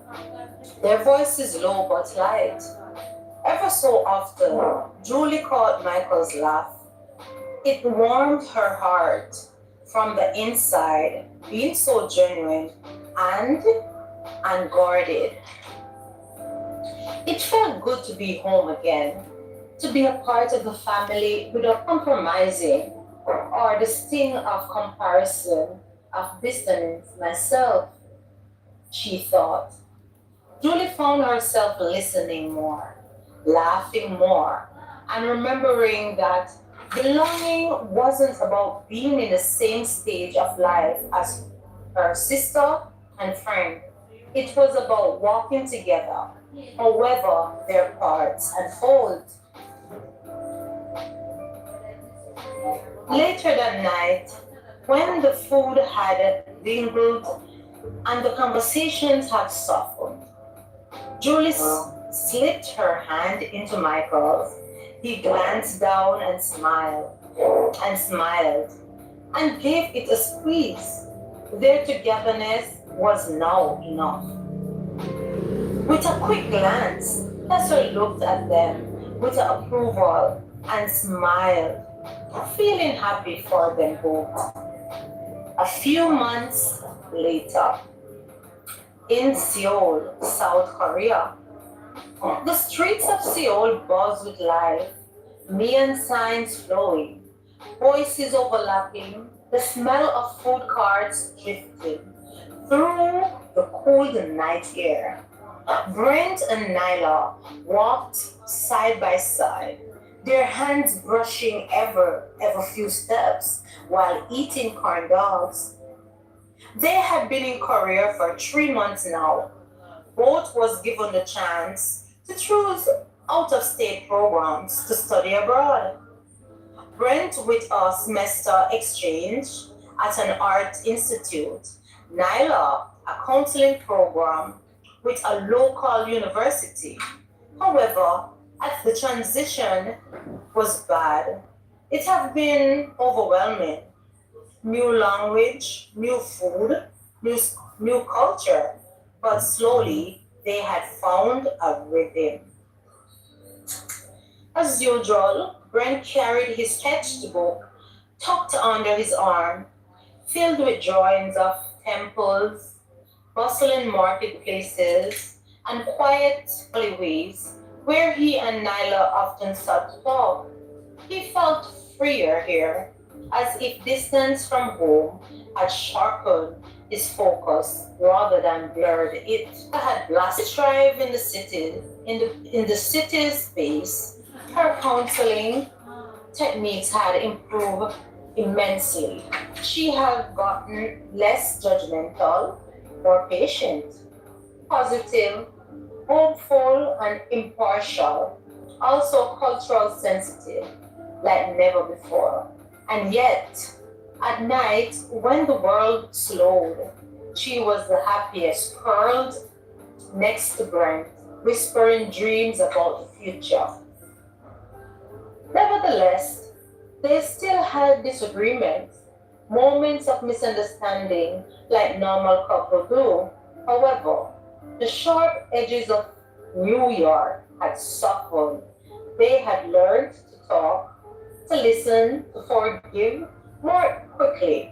They were, as Nyla put it one evening, learning how to grow together instead apart. One weekend they called home, joining the family circle. Through the screen, Julie appeared, glowing with newfound. Ashley pushed forward, teasing Brent about his growing hair. Ben and Tessa with, looked on as proud parents. Ayana leaning in the frame, waving at her big brother. Across the oceans and time zones, the family laughter carried. Later that night, Brent shut his laptop, turning to Nyla with a smile. You know what I realize? What? Asked Nyla, resting her head on his shoulder. Home doesn't mean one place. It's them, it's us.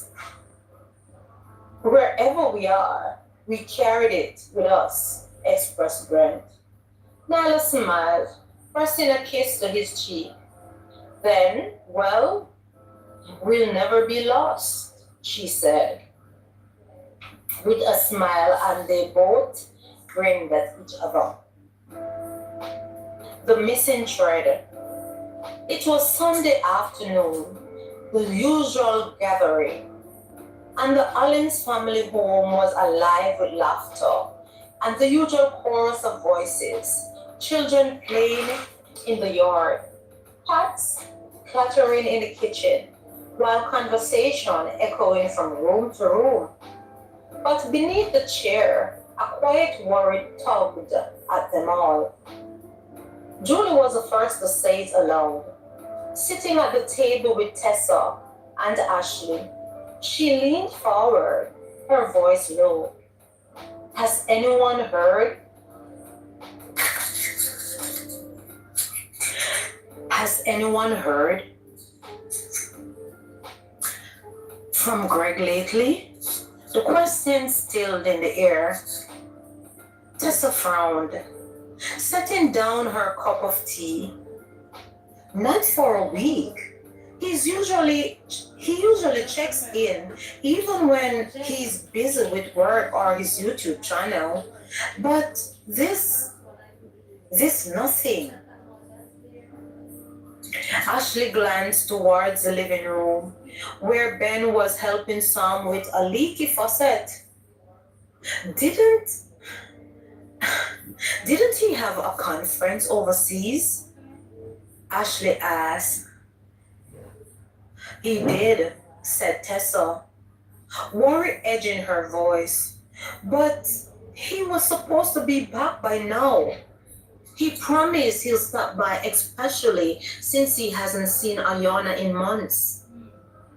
The moment of Greg's name seemed to ripple through the house. Ben overheard as he walked in, wiping his hands on a rug. Greg? He asked, joining the table, his brow furrowed. I tried calling him last week. No answer. Left a message too, but nothing, expressed Ben. Mrs. Jones, Ben's mother, bustling in from the kitchen, paused when she caught the somber looks. Still no word? She asked. Tessa shook her head. It's not like him. He's always been close to us. If something was wrong, he'll say it, said Tessa, trying to reassure everyone. The room grew heavier. Greg had been more than just Tessa's friend from university. He was Holiday, who dropped by the clinic with supplies, who treated Brent and Ayana as if they were his own niece and nephew. His absence left a hollow space. Michael, who had been quieter until now, carefully. Sometimes when people go missing, it's not always danger, you know. Sometimes it's them needing space. Maybe he's struggling with something he doesn't want to share yet. Julie reached for his hand under the table, graceful for his steadiness. Still, Tessa's heart twisted. Maybe, but I can't shake the feeling. You know, something's off. Ben leaned forward, his doctor's hand already ticking.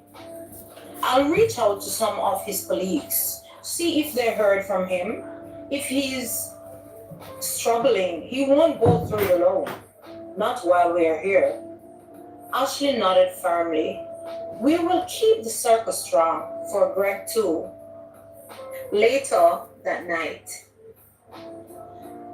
after the house had quieted, Tessa stood at the window, staring into the night. The thought of the promises Greg had made, the way he had always shown up for them. Her chest ached with worry, but also with resolve. Wherever you are, Greg, she whispered, you are not forgotten. We'll find you. We are family. And in the silence, Though no answer came, she felt a certainty in her bones that this story with Greg wasn't over. Searching shadows. Think of Greg's name first came up in the family circle. The worry deepened into something heavier, a quiet thread woven through their days. Ben kept busy at the clinic, but he found his thoughts drifting every time he glanced at the phone on his desk. Between appointments, he sent emails, made calls, even reached out to an old Harvard contact. Each reply was the same. No one's heard of Greg in weeks. At home, Tessa noticed. She watched the way Ben grew furred when another call went unanswered, the way he lingered at the window as if expecting Greg's car to pull into the yard. You won't rest well until he's safe, she murmured one evening, slipping her hand into his. Ben sighed, leaning into her touch. He's my friend, too, Tess. More like a brother of lately. And I don't like the silence. It feels wrong. You know what I mean? He expressed Pamela's quiet worry. Ashley tried to stay hopeful. She told herself Greg was probably off filming some project for his channel or caught up in doctor work, the way he sometimes disappeared into his passions. But when Samuel found her staring at her phone late that night, refreshing her messages again and again, she whispered, "What if it's more than that?" Julie took a different approach. With Michael's encouragement, she organized a small prayer group. Family and friends gathered in the living room, lifting Greg's name in the air to the Lord. Julie's voice wavered as she prayed, but she steadied herself. Wherever he is, let him feel he's not alone. Even Ayana noticed. The little girl tugged at Tessa's sleeve one afternoon. "Mommy, why is Uncle Greg not coming? Did I do something wrong?" she asked. Tessa knelt down, brushing her daughter's cheek. "No, sweetheart. Uncle Greg loves you very much. He's just away for a while. But we'll see him again soon." Ayana nodded slowly, but her eyes carried the same worry that rippled through the whole family. Brent and Nyla abroad. Even from Korea, Brent felt the weight of it. He and Nyla joined a video call one evening, the screen filled with tired but determined faces. Greg's always been there for us," Brent said, his voice firm. "If he's in trouble, he needs to know we'll be there for him, whatever it takes." Nyla squeezed his hand.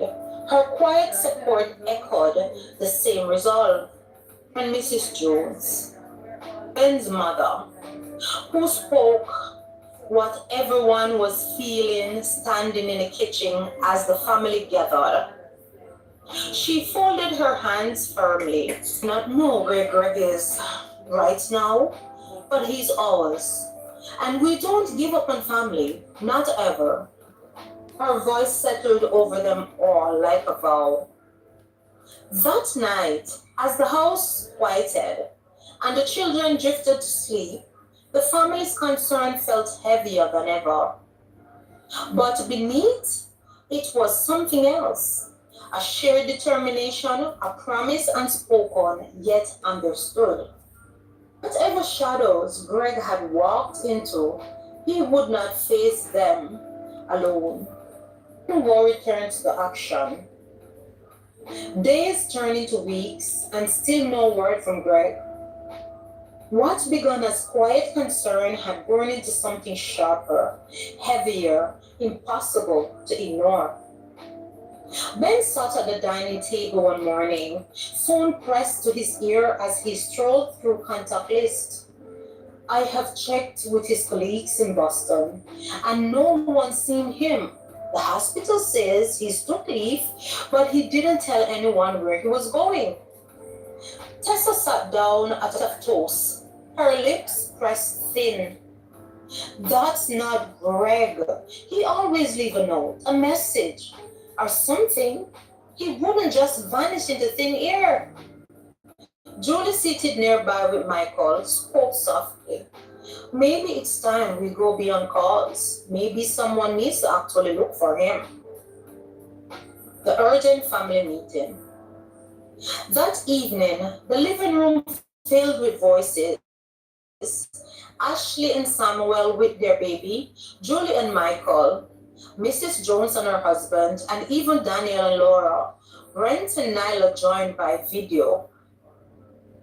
Calling from Korea, their faces tense. Ashley broke the silence first. It's been too long. We can't just sit and wait. Ben leaned forward, elbows on his knees. I have been thinking the same thing. If Greg didn't tell anyone where he was going, it means either he wanted to disappear or something happened. Either way, he's still ours. We need to find him. Do we even know where to start? Michael asked. Well, young folks, everyone seems to forget that I am an old veteran from the army, said Granddad Flynn. Oh yes, Granddad, said Tessa. I'm on it, my granddaughter, said Granddad Flynn. I know he was supposed to attend a conference in Chicago before he went quiet, said Ben. If we trace his steps from there, maybe we can find a clue. Mrs. Jones' voice was firm once more, though her eyes glistened. Then that's where we start. I raised you to fight for the people you love, and Greg is one of us, she said. That Flynn got up immediately and went to make some calls. The family murmured and agreed. The decision made without question. The ripple of concern were filled with movement. Ben reached out to contacts in Chicago. Samuel spoke to a friend in the law enforcement. Julie created a thread of communication so everyone could stay updated. Even Brent, oceans away, searched online for clues. Forums post any hint of Greg's presence. Nyla watched him late one night, his face lit by the laptop glow. You really love him, don't you? Brent nodded without looking away. He believed in me before I believed in myself. Uncle Greg always showed up. Now it's my turn. A heavy night. Despite their efforts, nothing surfaced. As we will take a break here for now. And we have come to the end of another story for today. And as we heard that Ben newly, found best friend. If you're following the story, you know that he and Greg, they didn't hit it off at first. But, through Tessa being his wife and Greg being Tessa's best male friend, over the years there have been forgiveness and now togetherness, and they're inseparable. They're all a form of community and family. I know that Greg have gone missing, or is it that he needs time for himself? Nobody knows. It have caused an uproar in the family because it have left everyone unsettled on edge, which is understandable because they want to know that he's safe and he's good. But stay tuned to find out what's the outcome. And like I always say, Philippians 4 verse 13, I can do all things through Christ who strengthens me. Through Christ who strengtheneth me. So whatever you find to do, do it to the best of your ability. Yes, guys, so this is where the story was coming to an end, where Greg went missing. And there is a final episode to this. But what has happened is that in that final episode, yeah, I'm searching for it for you to hear it. Have not yet come across it because I didn't plan to bring the live so far, but I appreciate each and everyone is there and you're listening. So I am going to go over to another playlist of the same story so you guys can, continue listening. And I don't want to disappoint you, Kay, being at your hairdresser. I appreciate you all, guys. You have been a blessing, right? So, yeah, so here we go. We have a few more. Let me put a pause on it. We have a few more, so continue listening.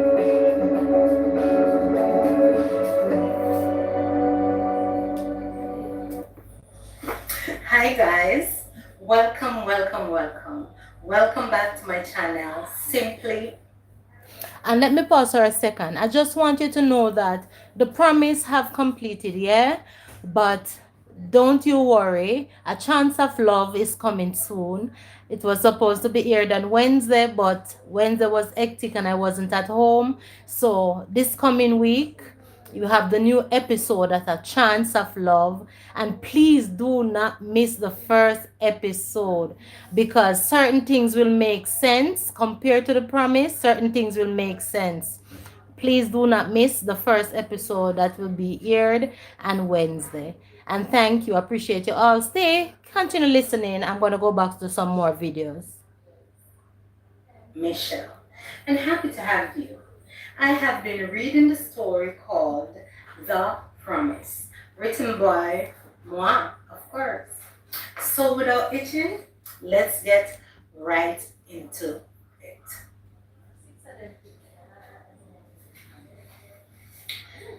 I promise, repeated Ben, hugging his wife tighter. Tessa nodded her head as she stared over his shoulder, looking out the window, watching the raindrops. 4 hours later, everyone were exhausted. As a result, they have retired to bed early. While Tessa slept like a baby, every noise the lodge made, Ben heard. Funny enough, this was the first time since they have arrived at cabin he had been so restless. The heavy crack and creaks and noise of the floors in the hallway, it had gotten louder. Ben glanced over at Tessa. She was still fast asleep.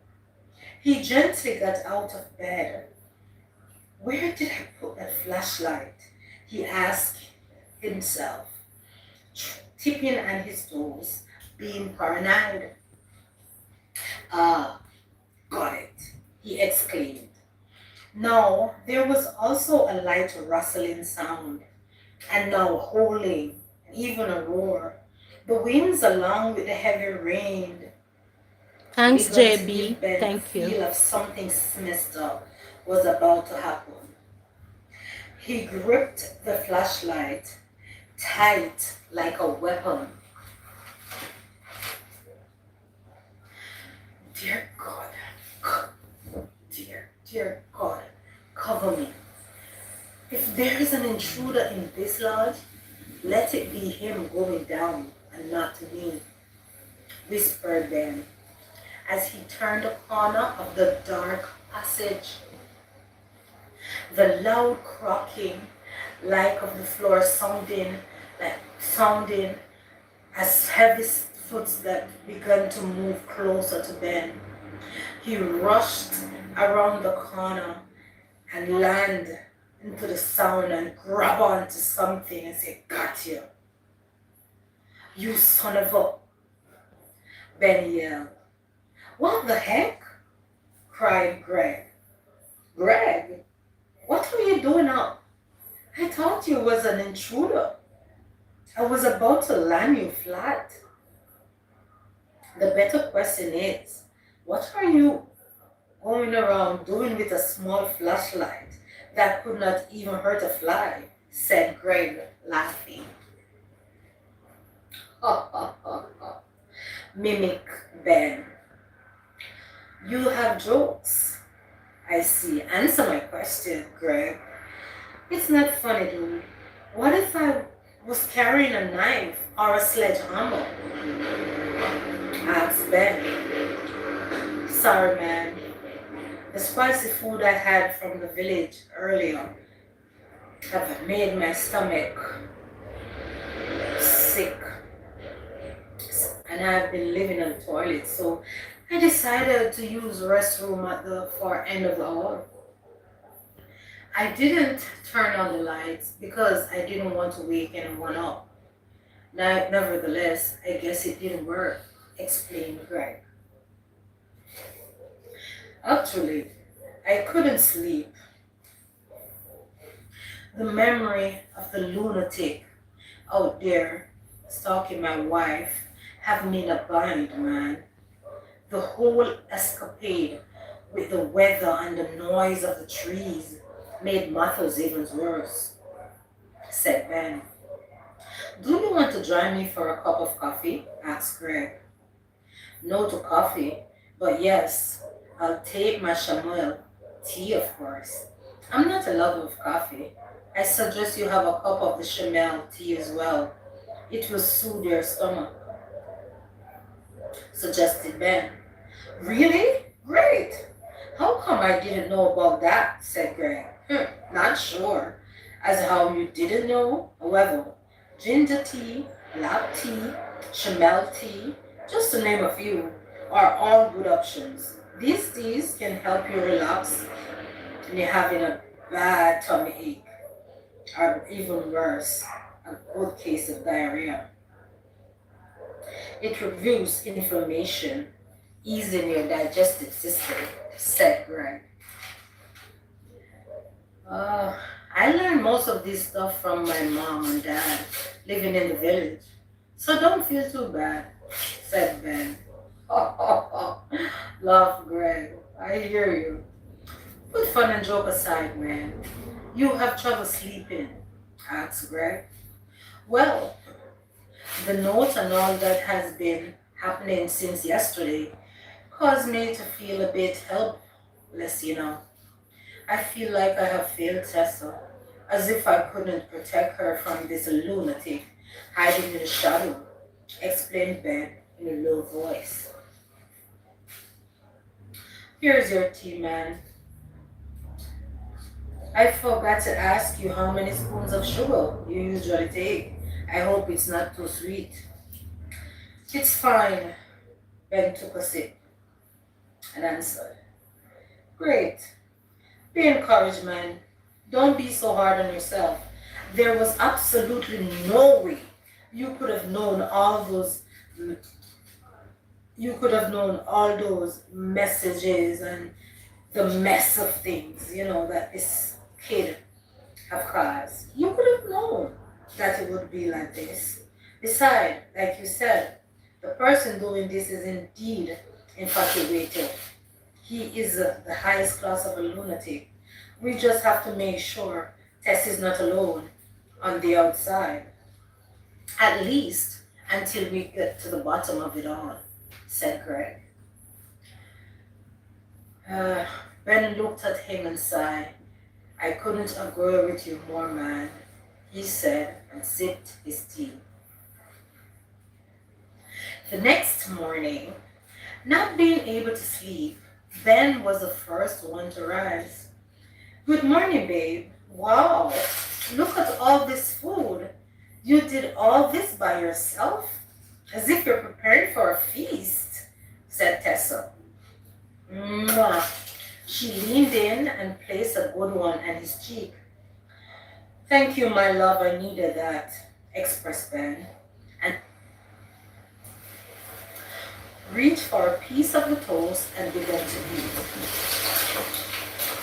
Ben, Ben, called Sam. I will let the others know breakfast is served. Go see what Sam is about, said Tessa. Okay, answered Ben. What's up, dude? Asked Ben, irritated. Have you seen this? Asked Sam. Seen what? Look, man. Oh, no, I haven't. This is the first I'm coming outside from this morning. Where are they chilling from? Well, I have to get my early morning walks and run in. At first, I didn't pay much attention until I was on my way back. I noticed it was coming from all the way from the track of the river to your guy's window. Thank God you're on the second floor. I guess they built into a brick wall, explained Sam. Oh, sighed Ben. All right, do you have your phone on you? Let me take some pics. I don't want to startle the ladies.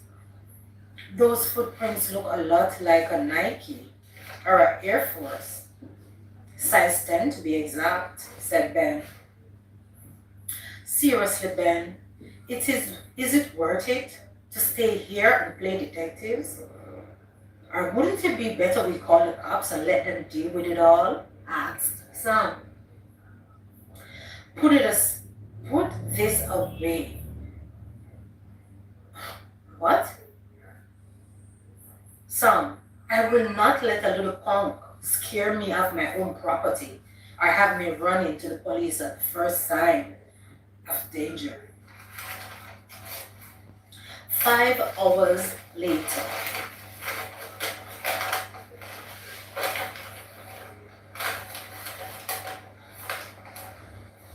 5 hours later, in the hot summer afternoon, under the wide twisted branches of the old oak tree, the tree friends have carved out a patch of lazy silence. Just sat cross-legged and the huge blanket in the grass.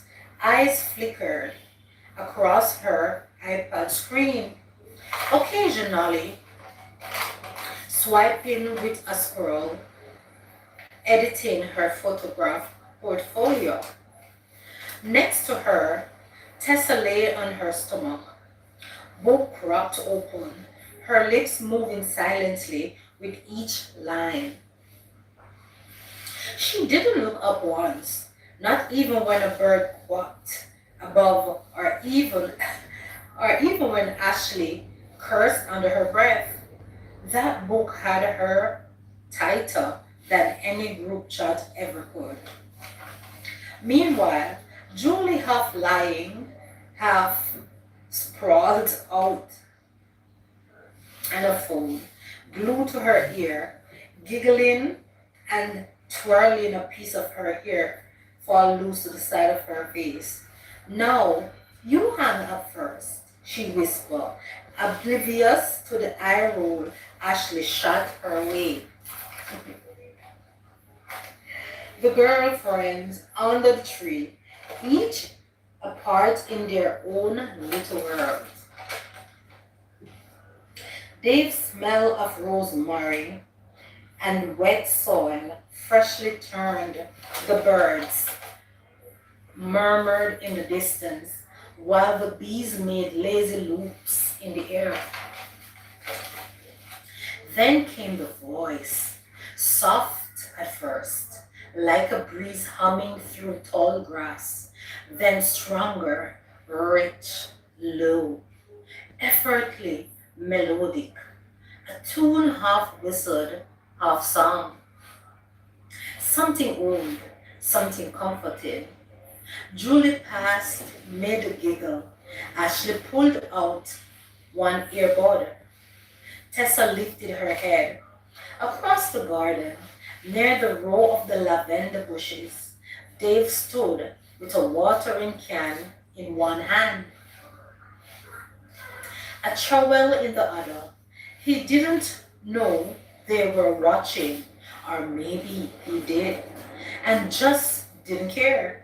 His shirt clung to his body from the heat, his hair tousled from the wind, and his voice made them forget for a moment that he was just the boy next door, barely 19.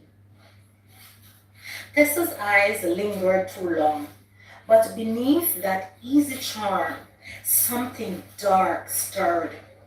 Last evening, she had found a note tied to a cat's leg, confessing one's love towards her.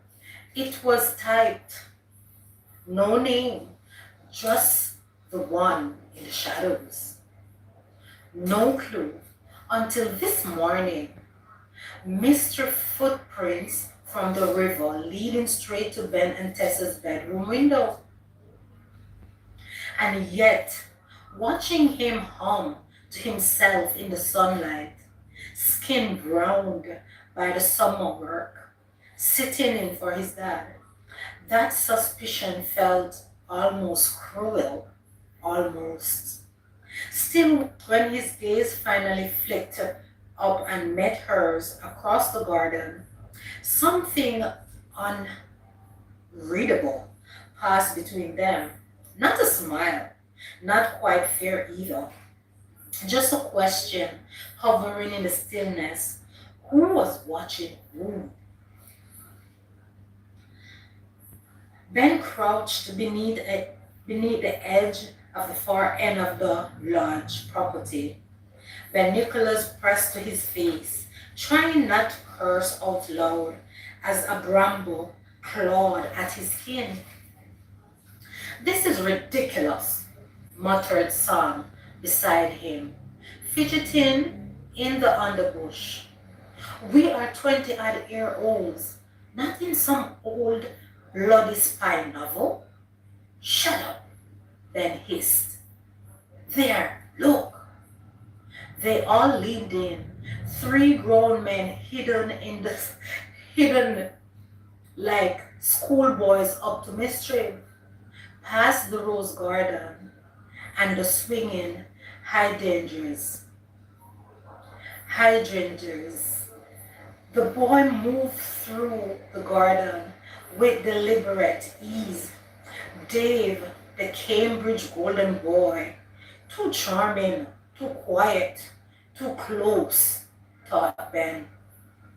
I swear to God, if he sings again, muttered Greg, the third of their little surveillance, the third of the little surveillance squad. Ben didn't respond. He couldn't. His jaw was tight. There was something about that kid that set his nerves on edge. The way Tessa looked at him just a little too long. The way he looked back like he wasn't just tending a garden, but studying something, someone. Ben had brushed it off at first. The weird note, the small things going missing, Tessa's old scarf, a pair of the funny socks I gave her. But when she read him the message from last evening, even the part no one bothered to read at the back written in fine print, you glow differently in the shade. He stopped laughing. This is no longer funny, thought Ben. Now he watched Dave carefully, the way the boy paused occasionally to glance at the oak tree where the girls lodged, the way his eyes hovered on Tessa before flickering away, too controlled. I don't like this, Ben murmured. He's too comfortable, too calculated. He's 19, coughed Greg. Probably just a genuine crush. Crushes don't leave type letters in your house tied to a cat's leg, Ben snapped. Crushes don't know where your wife keeps her scarves and socks. That shut them up immediately. Then something shifted. Dave bent down, supposedly to grab a dropped glove, but his hand lingered at the base of the porch steps, near the planter where the cat with the note had been found. His fingers brushed something under the edge. "Did you see that?" Ben whispered harshly. "He's checking the hiding spot." Sam swore softly. "You think he's retrieving something or leaving one," said Sam. They watched, breathless in silence, as Dave straightened, glanced towards the tree, and then, catching eyes with Tessa, smiled faintly, turning back to his work like nothing had happened. But Ben wasn't fooled. He knew that smile. It wasn't a boy's smile. And by the time this summer ended, Ben promised he'll have proof, one way or another. That punk wasn't just planting flowers, he was planting something much dangerous. And that gave Ben a thump in his gut as he promised to himself once and for all to get to the bottom of this and suck it to that little punk for secretly drooling like a thirsty cat that saw the best of fish out of water. "I'll get you, punk. Keep on smiling. Keep on eyeing my woman. Your days are short-lived. I'm on to you. I'm on to you," said Greg. And guys, we will stop here for today. As we say, story is really coming to bump. The audacity of Dave. Or is he just, at this point, is that little punker? Is it an innocent crush? Well, guys, let us stay tuned to see what it is that Ben will discover, because he is relentless and he will not stop until his wife is safe again in their environment, enjoying their summer. So, you have reached it thus far to the video. How is it you have not yet liked it? Come on, like the video. And you over there who have not subscribed as yet, it's time to do so. And thank you to all my lovely, lovely, lovely supporters. God bless you all. Continue to support and enjoy the story and comment. And as I always say, Philippians 4 verse 13, "I can do all things through Christ who strengtheneth me." So whatever you're trying to do today, do it to the best of your ability. Bye-bye.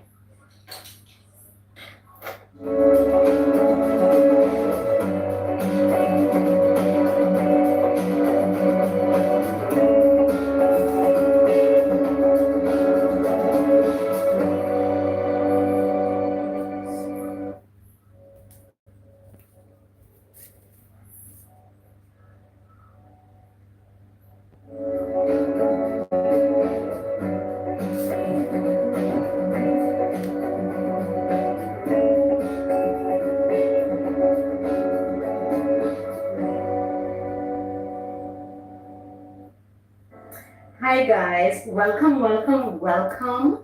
Welcome to my channel, Simply Michelle, and happy to have you. I have been reading a story called The Promise, written by moi, of course. However, last week's episode, Tessa and Ben have encountered a stranger, and it turns out that that stranger, well, it's a possibility that it was that stranger that had been stalking Tessa, calling her and asking her some impertinent questions. So this week, let us see what's happening. Without itching, let's get right into it. What the heck? Who in heaven's name could that be? Asked Tessa, feeling concerned. Could that really be Dave? Or is it someone just trying to pull a prank on me? Whispered Tessa. Ben sat up in bed, watching her pacing the room. However, she was too distracted to notice. Is everything okay, Tess? He inquired. Oh, you started me, she said as she turned around frantically. Why are you pacing the room talking to yourself? Tessa thought to herself, should I even tell him what had just happened? Don't bother to tell me you are fine. I know you are hiding something from me. Come on, spill it, urged Ben. I had received one of the weirdest call just now, she said. What do you mean by that? Asked Ben, looking quizzically. Well, someone called asking if, and I quote, do you love him? Or are you happy with him? End of quote. Are you sure it's not that kid from earlier? What does the voice sound like? Inquired Ben. The voice was dry and rough. It was definitely a male. He even went on trying to assure me not to be afraid. He will never hurt me, he explained Tessa. Did he not? With everything that had happened earlier, it had Dave written all over it. I'll put my money in that kid. So that little punk wants to play games with what's mine? Okay. Then let us play ball, punk, said Ben annoyed. Okay, I get where you're coming from, my love. However, you can't go around accusing others of people's children without having any proof. And remember, Pam is good people. Also, that's his son you're talking about, said Tessa. Yes, nevertheless, Pam and Ted have nothing to do with this. Their 19-year-old son is the one I have to get my eyes on, keeping my eyes on, as from today. We don't know what this little punk is capable of. So whenever you go outside, make sure you are not alone. We need to inform the others also, said Ben and smiled knowingly. What were you thinking? She asked. Ben's expression grew dark as he crushed the pillow in his hands, as if she had read his mind. She exclaimed, Ben, no. He is just a boy with a crush. What harm could that really do? Asked Tessa. Tess, boy or not, I will not stand by and watch this 19-year-old boy make a mockery of me or you. Don't worry.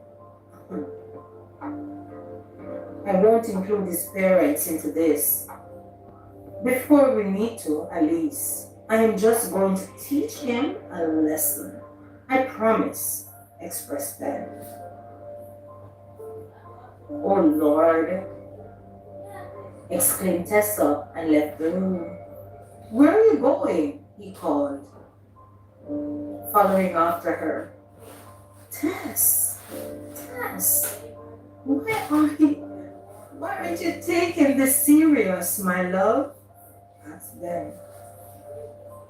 What is it she's not taking serious? Asked Ashley, while the rest of the gang looked on. When did you guys get in? We were about to call the search team out for you guys, said Tessa, and Ashley giggled. That's not going to work, my friend. Stop trying to change the subject. Answer my question, demanded Ashley, and she packed away the fruits and vegetables that they bought earlier in the village. To answer your question, Ash, earlier today, we had an unannounced visitor, 19-year-old Dave. He turns out to be Pam and Ted's son. And which turns out he had a huge crush on my wife. You guys know how overly nice she can be. Well, the little punk seems to have an instantaneous dislike for me, of course, being the husband to what seems to be his first crush, expressed Ben. Oh my lord, said Tessa, feeling annoyed, and everyone giggled. Wait, I'm not done, said Ben, and continued telling the story. So, he saw Tessa and I together. The little punk catch feelings and began to give me attitude, can you believe it? So, what did you do? Interrupted Sam. Well, there was not much here for him to do. His parents sent him to sit in for his dad, of course. As a result, I sent him home. But that's not the worst part. I fell asleep after being with my beautiful wife. 45 minutes later, I woke up to an unsettled wife. She got a phone call from a stalker asking her if she loves me or happy with me. Can you believe it? This punk instructing her not to be afraid he will never hurt her. So she called this punk by name. Then the call ended abruptly. Do you believe it? Explained Ben. Sounds like a real punk to me. What are the odds? All that happened in the morning, and suddenly this word stalker called, said Michael. I'm not buying it. It's that punk. That's exactly what I'm saying, Mike, said Ben. So what's the plan? We need to teach this guy a lesson. Don't he know she's a married woman? Said Sam. Samuel, don't encourage Ben. This boy is a child, exclaimed Tessa. Correction. He is a 19-year-old man, said Julie firmly. Jules, I'm sorry, but I'm with Tess on this one. It seems to be an innocent crush to me. What harm is that? Said Ashley.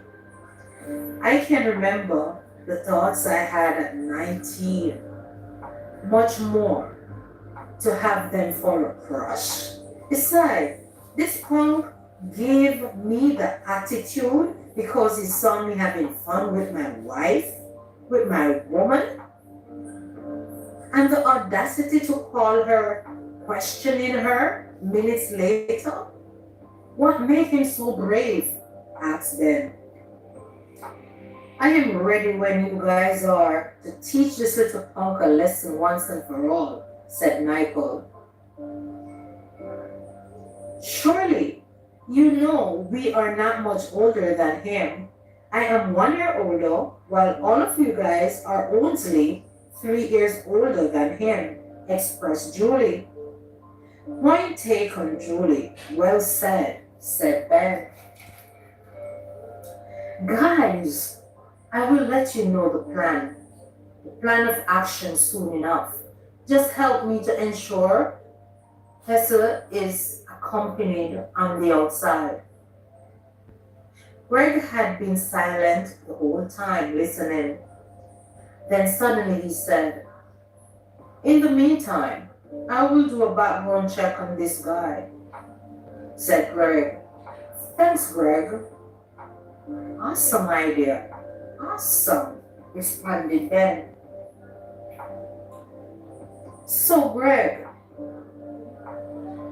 have you guys eaten?" "Yes, we have. I should have bought back food for you and Ben. I think it's on the counter somewhere there." "Okay, thank you guys," said Tessa. "No problem, Jules, Mike, Sam, and we're going to play Jenga. Do you guys wish to come along, Ben and Tessa? Just to join or get your butts whipped," said Ashley. I will have to pause on this one, Ash. Sorry. I have some unattended. "No explanation needed, my friend," said Ashley, interrupted Ben. "I know you guys are working on the baby. The baby making, right?" "Oh, so cool," said Ashley, looking over at Tessa, playing coy while enjoying her steamed fish and yams. "Wow, this steamed fish. Mmm, tasty. This is really good. It's like the one we had in Jamaica," said Ben. "The evening," said Ben, enjoying his food. The evening sun was going down behind Ben, reflecting its ray of light. Though the kitchen windows suddenly lighting up the lodge. 10 minutes later, Greg returned to the kitchen, signaled to Ben, and they both managed to leave the room without anyone noticing. So, good news, Dave is a college student at Cambridge University in England. Apparently, he's home for the summer. Seems like the little rat is a genius. He got accepted early to study engineering and a full scholarship, of course. He was accepted from 18 years. This is his second year, explained Greg.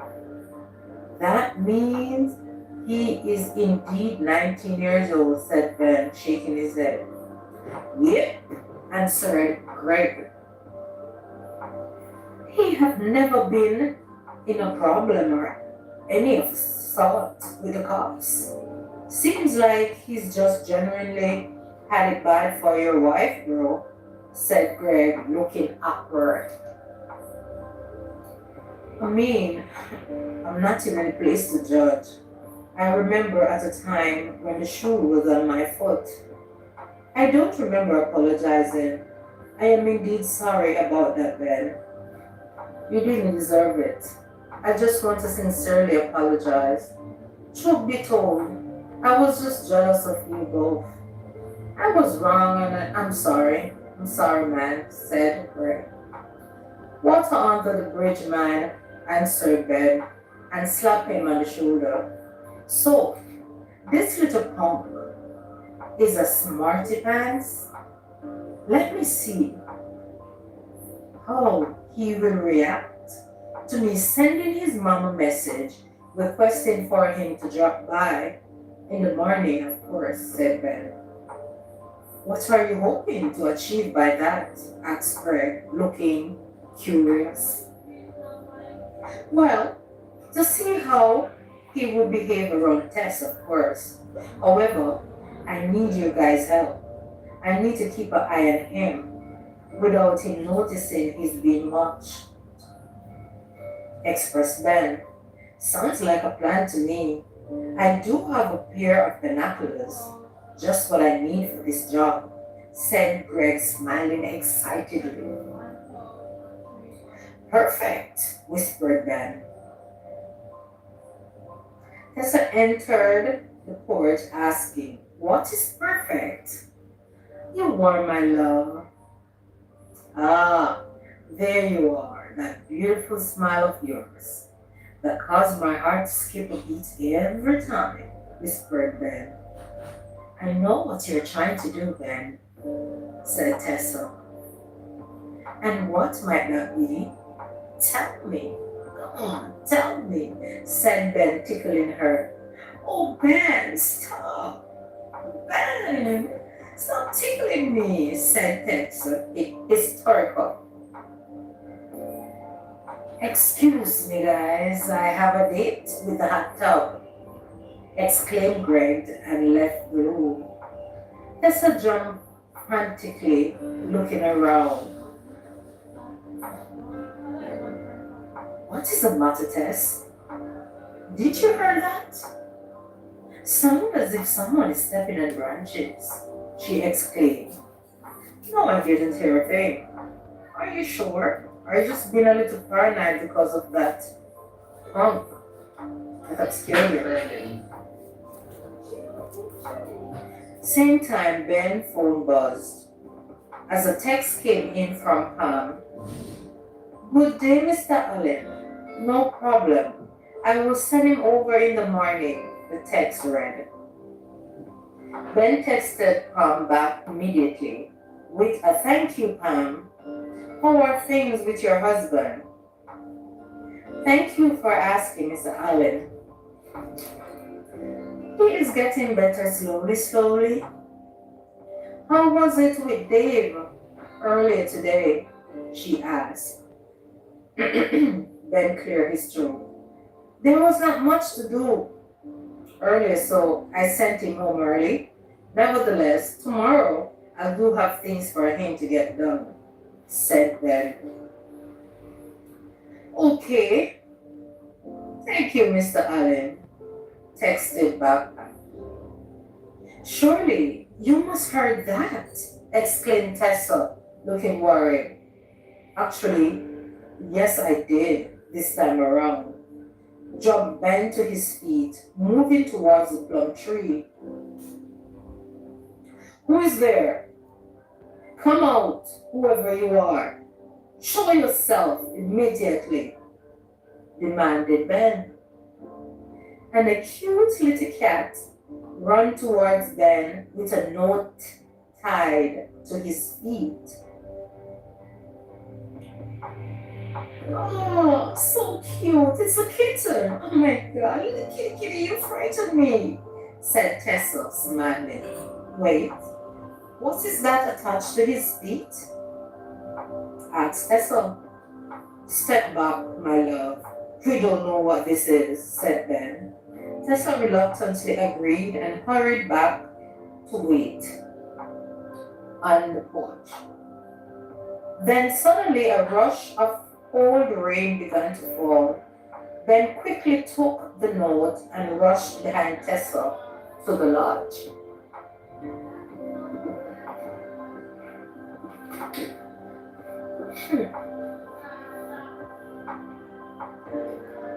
It was almost 6 o'clock in the evening. Ben called everyone's attention to the mystery note.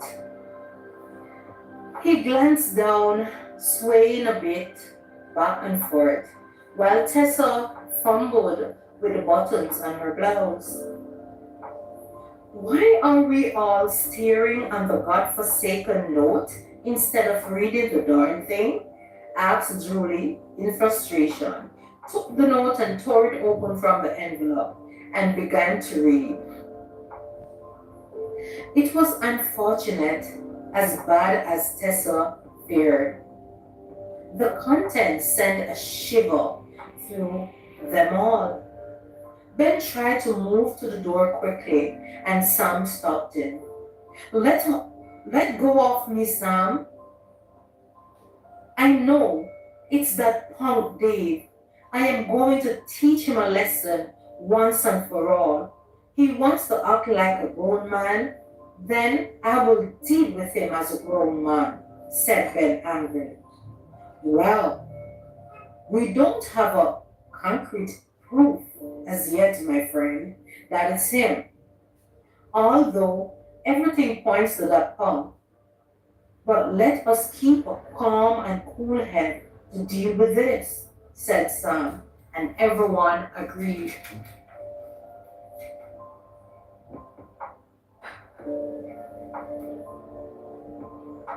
And everyone agreed.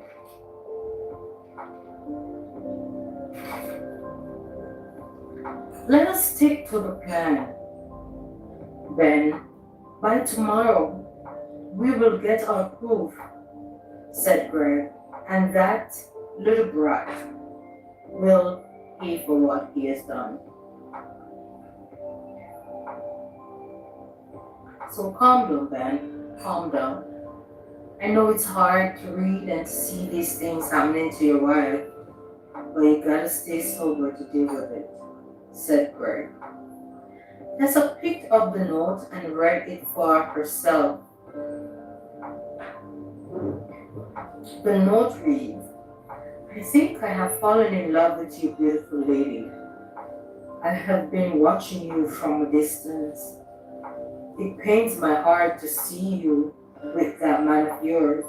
Nevertheless, soon that all will be changed after I get you all to myself and show you how a real man gets the job done.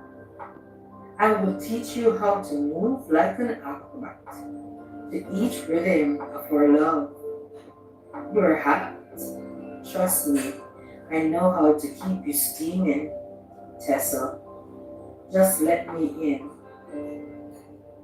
Yours for eternity, the one in the shadows. XOXO. Tessa threw the note to the counter and shivered, filled her body. She was instantaneously aware of everyone's eyes on her. You will not get a chance to come within an inch of you, my love. I will keep you safe, I promise, said Ben and hugged his wife for comfort. Well, guys, we will stop here for today. And like I always say, hey, I'm even getting hot up inside here. And like I always say, story coming to bomb. What are the odds, in? A kitten just showed up with a note tied to its leg. And who do you think it is? Is it a real, what would you say, stalker? Or is it 19-year-old Dave? Having a crush and feel that he's in love and turning everyone's life upside down. Hey. Well, guys, thank you if you come this far. To the end of the video, you have watched. Now subscribe, like, and share with your friends. And like I always say, Philippians 4 verse 30. I can do all things through Christ which strengtheneth me. So whatsoever you find to do today, do it to the best of your ability. Bye-bye.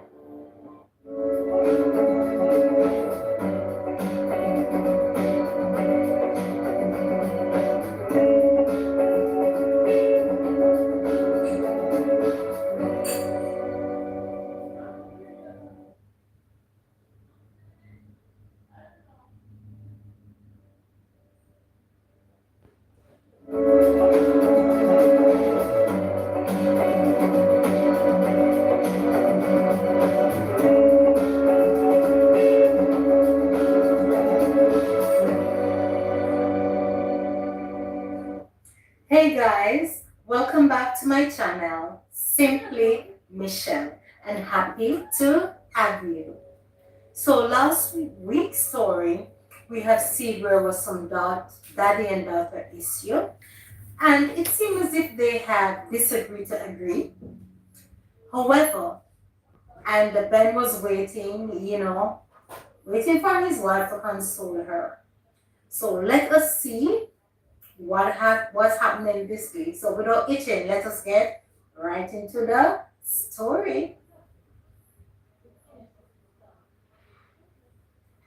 Ben knocked on the door. Knock, knock. Come on in, she whispered. He entered with open arms, and she ran into his embrace. Ben held her tightly. That made her feel safe. As a result, she could not hold back the tears, streaming down her face like a river. The news, which should have been a joyous one, hit her like a wrecking ball. Hearing about her dad's new wife, whom she had never met or even heard of until now, gave her a numb feeling in her stomach. To make matters worse, she came with two grown children, thought Tessa, not sure if her dad is being taken for advantage, is taken advantage of, made her worry. In spite of the fact that he expressed how happy he was being married to Laura, it's funny how life have a way to surprise us, said Tessa, moving to the moving to the face basin to cleanse her face. Perhaps it's the lodge keeper. The melody was sweet and comforting, thought Tessa. Tessa got to her feet and walked to the side of the oak tree, raising her hands,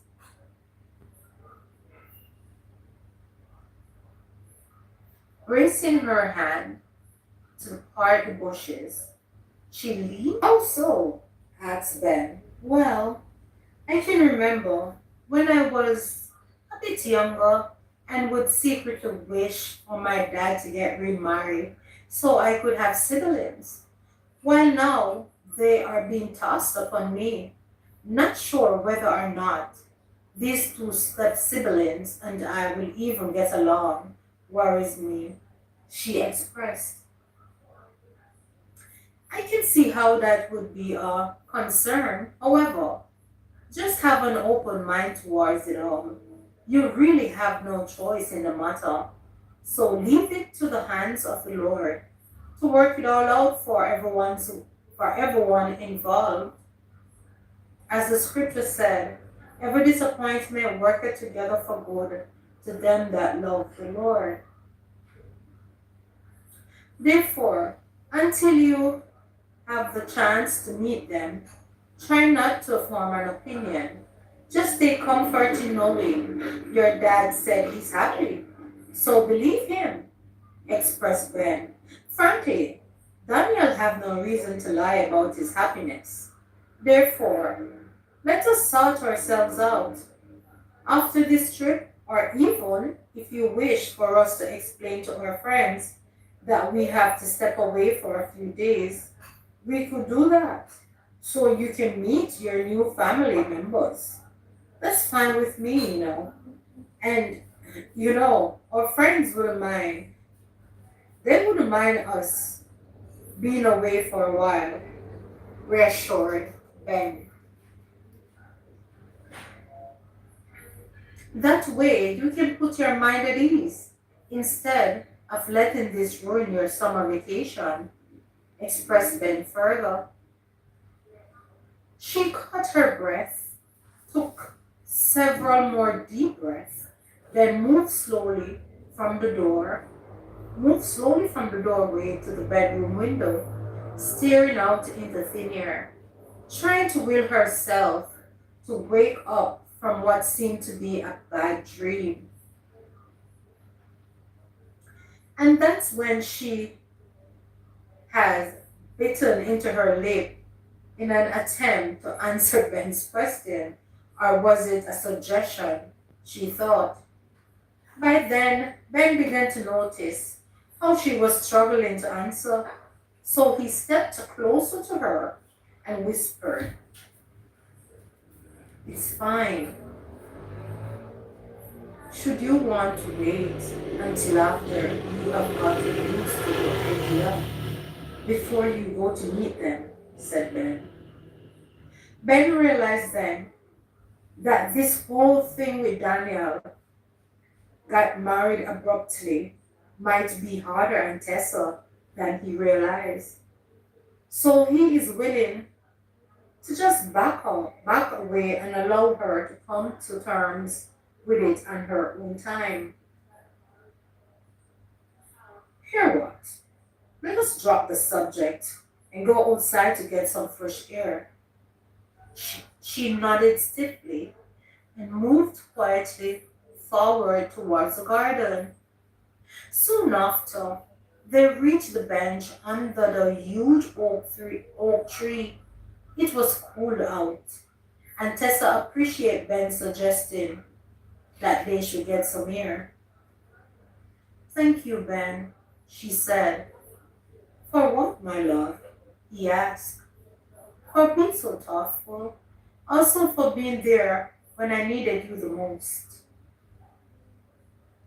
There is no other place I'd rather be, my love. Ben words soothed her. She placed her head in his lap, closed her eyes, and in no time drifted off to sleep. A small sound of distress escaped her, and Ben knew she was finally resting.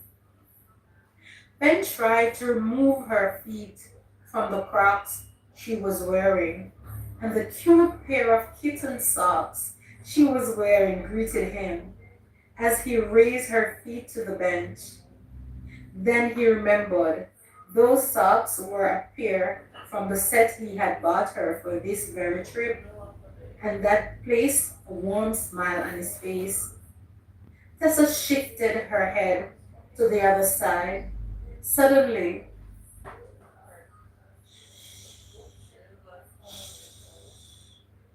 whispered Ben, trying not to wake her. 20 minutes later, Ben's phone buzzed and he answered. Hello? Hey, Daniel.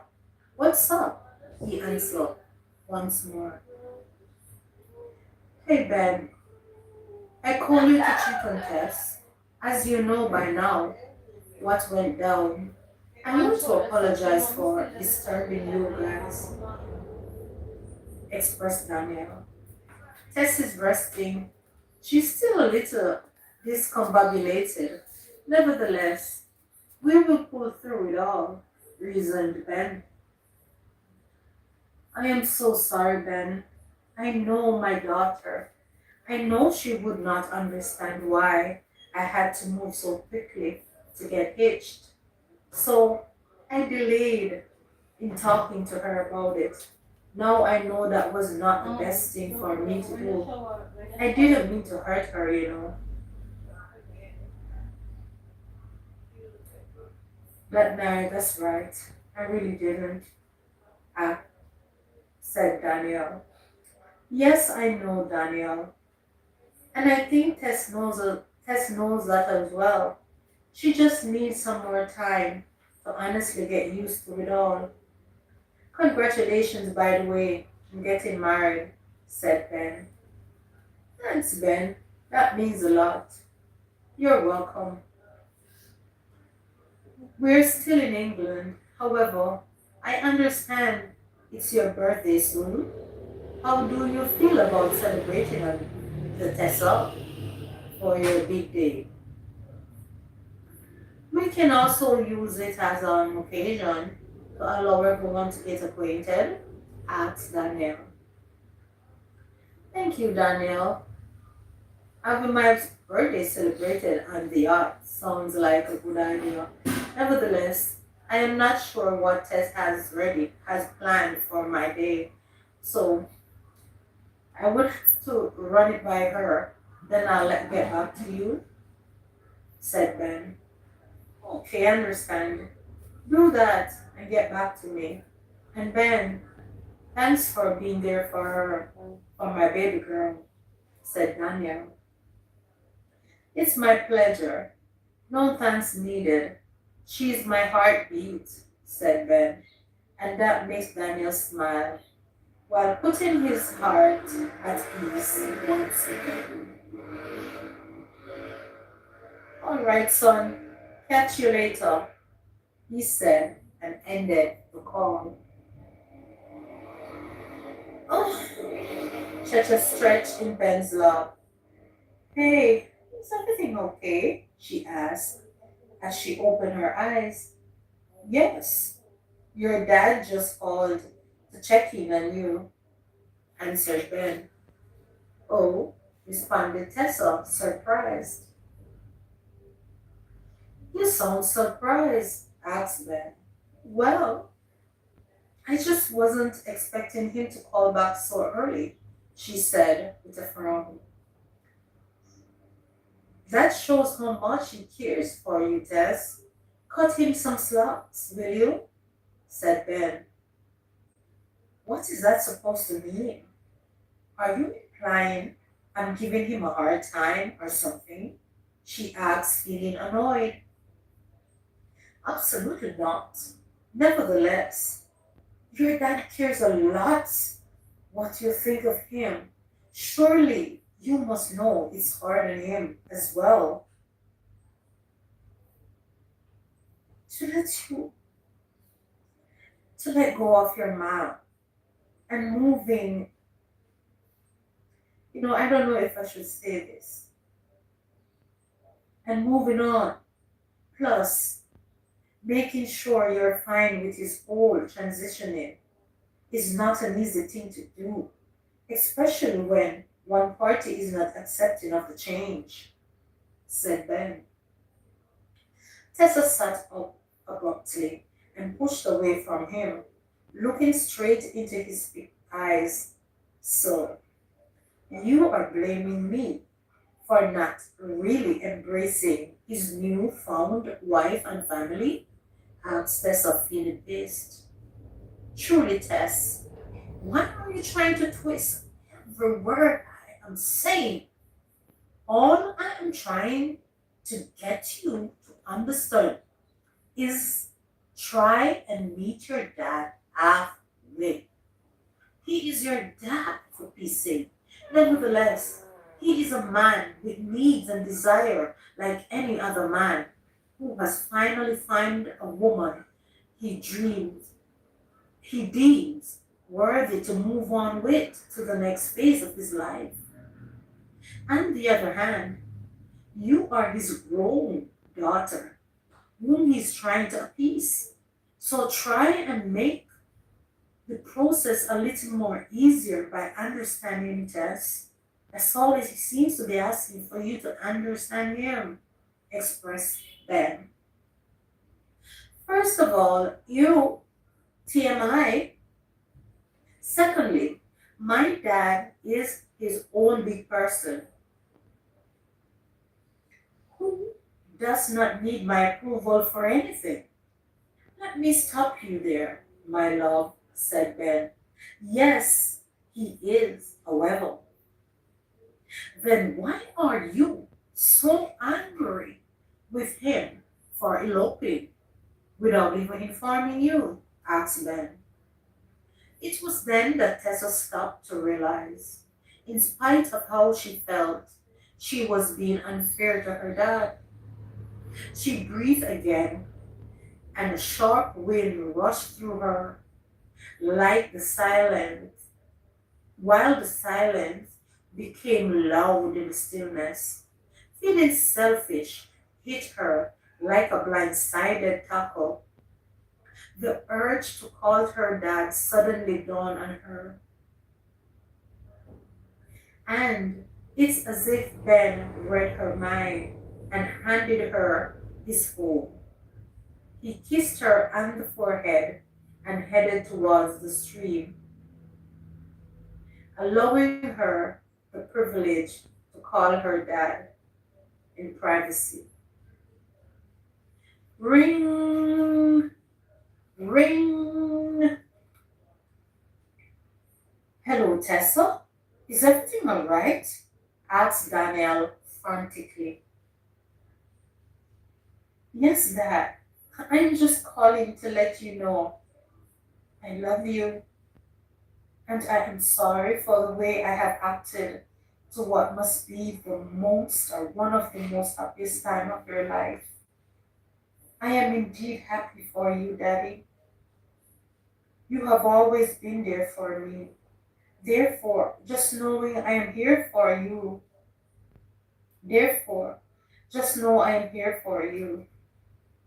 And yes, I would love to meet your new wife and her kids. When I get back to Boston, of course, Ben and I, we're hosting our friends for the summer, as you know. Therefore, I don't think we should leave them on their own to fly to England. So express to Laura and her kids for me. I'm looking forward to meeting them, said Tessa. My darling girl, you have just made me one of the happiest man alive, exclaimed Daniel, and that made Tessa smile. So, how does it feel being a married man after so long? Asked Tessa. Well, I do enjoy Laura's company. She do makes it easy to love her. Being an understanding and giving person. So to answer your question, it feels awesome. Now that I know you're fine with me, I was thinking, how about we celebrate Ben's birthday on the yacht? What do you have planned? I was saying it to him earlier, but he wanted to run it by you first. But you were asleep, said Daniel. Uh, I was thinking of having a few friends over. Nothing too special, really. Nevertheless, the Tesla sounds like a more fun way to go. Also, we could use one stone to kill two birds, like they say in Jamaica, she said with a giggle, and Daniel chuckled. Yes, you can meet everyone there. Perfect, said Daniel, smiling. Dad, beside the party, what should I get you for a belated wedding gift? She asked.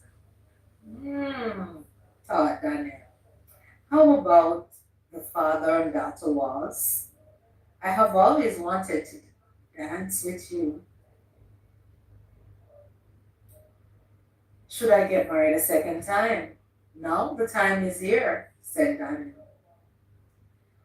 I can't dance. You know that from my wedding, she said abruptly. You did fine dancing with Ben at your birthday and the wedding, answered Daniel. Uh, he is such a great dancer. He made me look good, said Tessa with a smile in her voice. Well then, there you go. I will let you look even better, answered Daniel. Laughed Tessa. She was livid, cracking up in laughter. She was now on the ground. Put fun and joke to the side. I could teach you if you really want to learn, suggested Danielle. Oh, Dad, you promise? She asked. Yes, I'm serious. It's a promise, reassured Danielle. Oh, okay, when I come to visit. So, how is settling in the new home going? She inquired. Oh, my people are handling the final paperwork and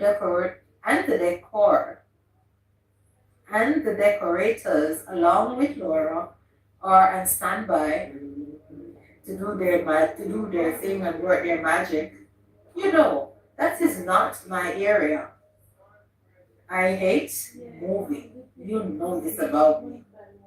Nevertheless, I'm here in England tying up some loose ends, he said. Enough about me. How is married life treating you? Asked Daniel. Hmm, it has been great. Ben, oh my God, Ben has been patient. He really is a patient man. And I love and appreciate him for it. I do wonder at times how come or what did I do to become so lucky? He suits me and I him. God be praised.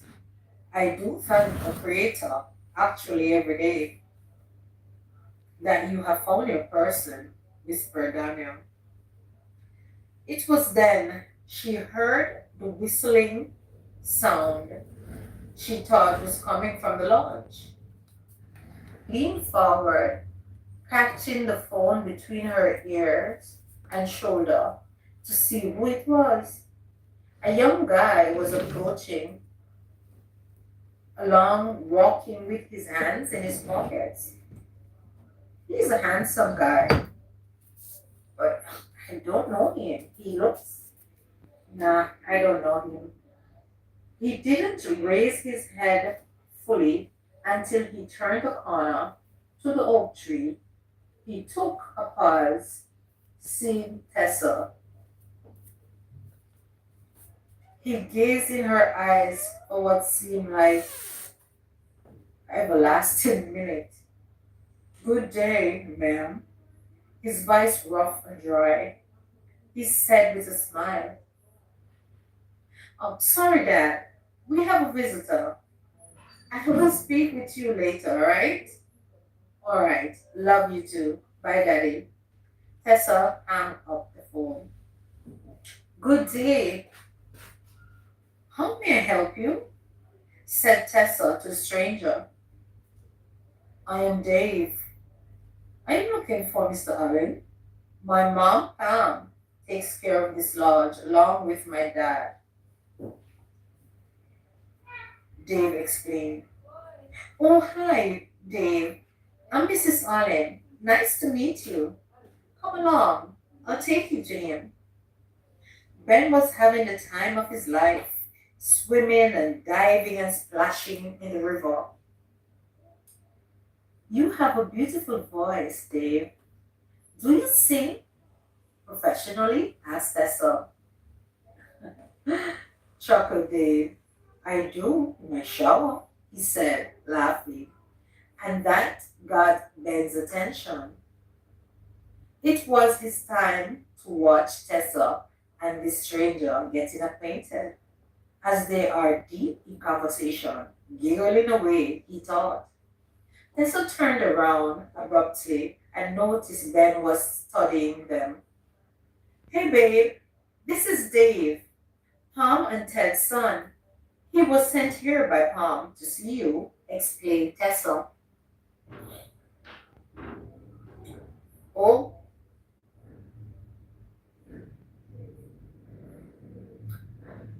oh my lord, I can't believe I was getting jealous after a boy. But the way he steals at what's mine, thought Ben, makes him uneasy. Ben felt annoyed, but tried to keep it to himself. How may I help you? Asked Ben.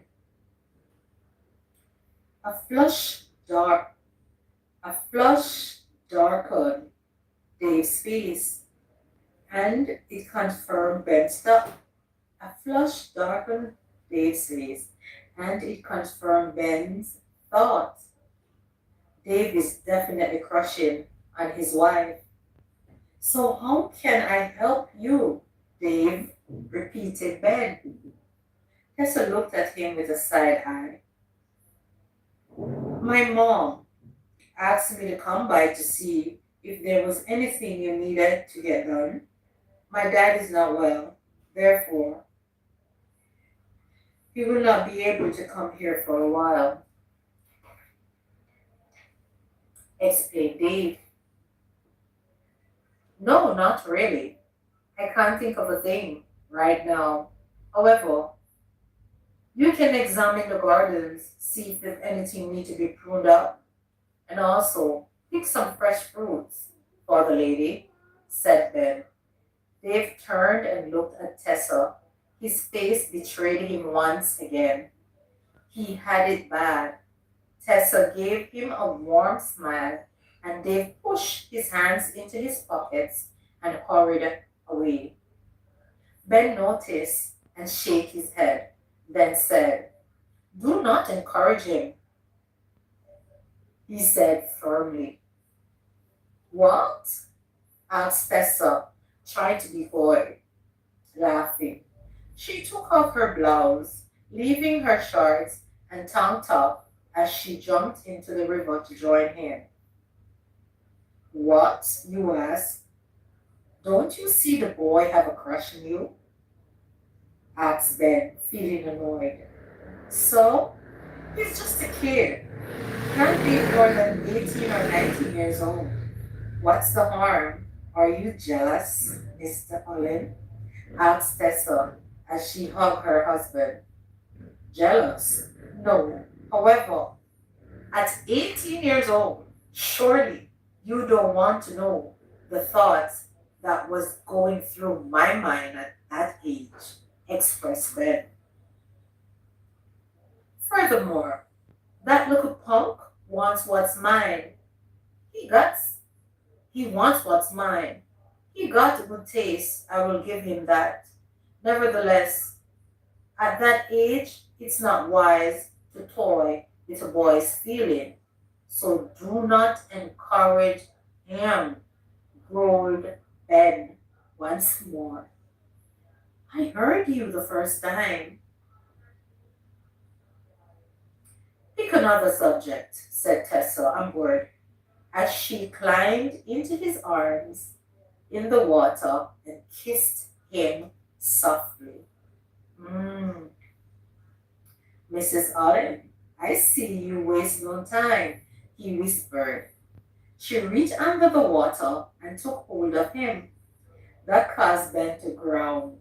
"Mm, be careful how you play with fire, Mrs. Allen." "I am all yours, my love," she teased. Then took her gently by the hair, positioned her face tilting to his, staring into her deep brown eyes with passion and need. "I repeat, careful, Mrs. Allen.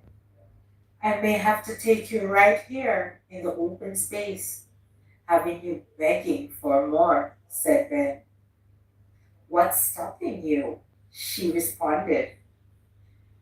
"I am not about to put on a show for a peaking teenager, a boy whose hormone is already raging war, or be the cause of his, what would you say, of him losing his mind," said Ben. "Oh shit, I forgot all about him," explained Tessa, looking around frantically. "Calm down. We'll take this to the we'll take this to the lodge in the privacy of our bedroom." Before Ben could finish his sentence, there came said Dave, clearing his throat. "Excuse me, Mr. Allen. The fruits are on the front porch. Is there anything else you need me to do?" asked Dave. Seem as if he's giving Ben the attitude. "No, son. Thank you. You may return home now and express my sympathy to your mom and dad for him not feeling well," said Ben. And Dave looked at Tessa sternly, nodded his head, and left. "You see what I'm talking about?" said Ben. "That boy had it bad for you. However, you have just broke his heart. First crush is the worst," said Ben. "Well, thank God. It made no sense for him to prolong his nonsense," said Tessa. "Serve him right, crushing on a married woman. especially my woman. Oh my God, Ben, you are so possessive, said Tessa, laughing. Let's go finish what you have started, woman, and keep that energy for me, chuckled Tessa. Yes, I will, if you ask nicely, she teased. Ben's mouth twitched. He looked away, rubbing a hand over his face, trying to erase the grin place from ear to ear. These two. 5 minutes later, he had done what she asked earlier in his best, softest of voice, and he was not the kind of man. He was not the kind to ask if she liked it, knowing very well she did. Knowing very well there was no such thing as having enough of Tessa. He took her over and over again, gently, softly, and rough, until they were both spent. He kissed her on the cheek and then drifted off to sleep after what seemed like 30 minutes, while Tessa felt energetic and ready to tear the place upside down, cleaning what she sees and what she gives up. Then it dawned on her. Their friends have been gone for a while now. Seem like they're having more fun in the village than she thought they would. Suddenly her phone buzzed. Hello? Hello? Hello? As Tessa was about to hang up the phone, she heard, do you love him? Wrong question. Are you happy with him?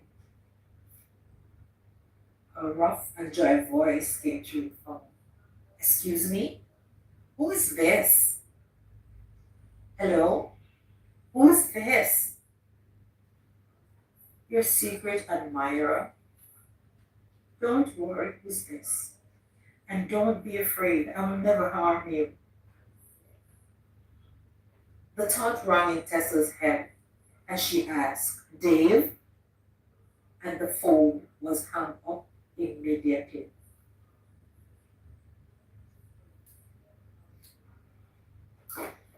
Oh Lord, it's one thing after the other. Story surely coming to bomb. So, let me get this right. So this little punk, Dave, is it really Dave? Or does Tessa have a serious stalker out there? Or is it the 19-year-old Dave? Was he watching, as Ben thought? Well, we can clearly say that he's crushing on Tessa. And does Dave know what he's getting into? Because Ben is so territorial and possessive, he doesn't play with his woman. So, story coming to bomb, stay tuned to see what happened next week. And thank you for watching. You have come thus far to the video. What are you waiting on? Yes, man, like it up and subscribe and share with your friend and your friend and your friend. And thank you all for being here. So, as I always say, Philippians 4 verse 30, I can do all things through Christ which strengtheneth me. So whatever you find to do today, do it to the best of your ability. Bye-bye.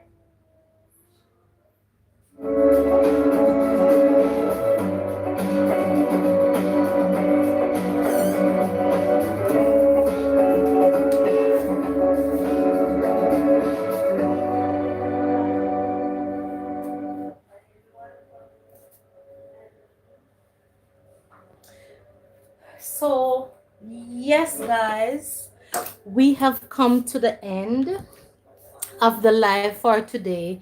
I just want to say thank you, thank you, thank you all. Appreciate each and every one of you.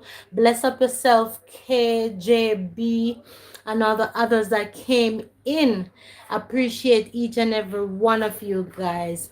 And like I said, stay tuned for the story premiering this coming week. A chance at love. I think if you have enjoyed the promise, you will more and enjoy chance at love. And I don't want to say too much and give away anything, but yeah, thank you. Appreciate you all. Have an excellent rest of the day. Continue to enjoy your Saturday today. And big up yourself, all the new persons that came in as well. Love and appreciate you all. And Kay, I don't know if your hair is finished, but we have other videos. As you can see, that some of the videos that you were listening to, it wasn't in sequence.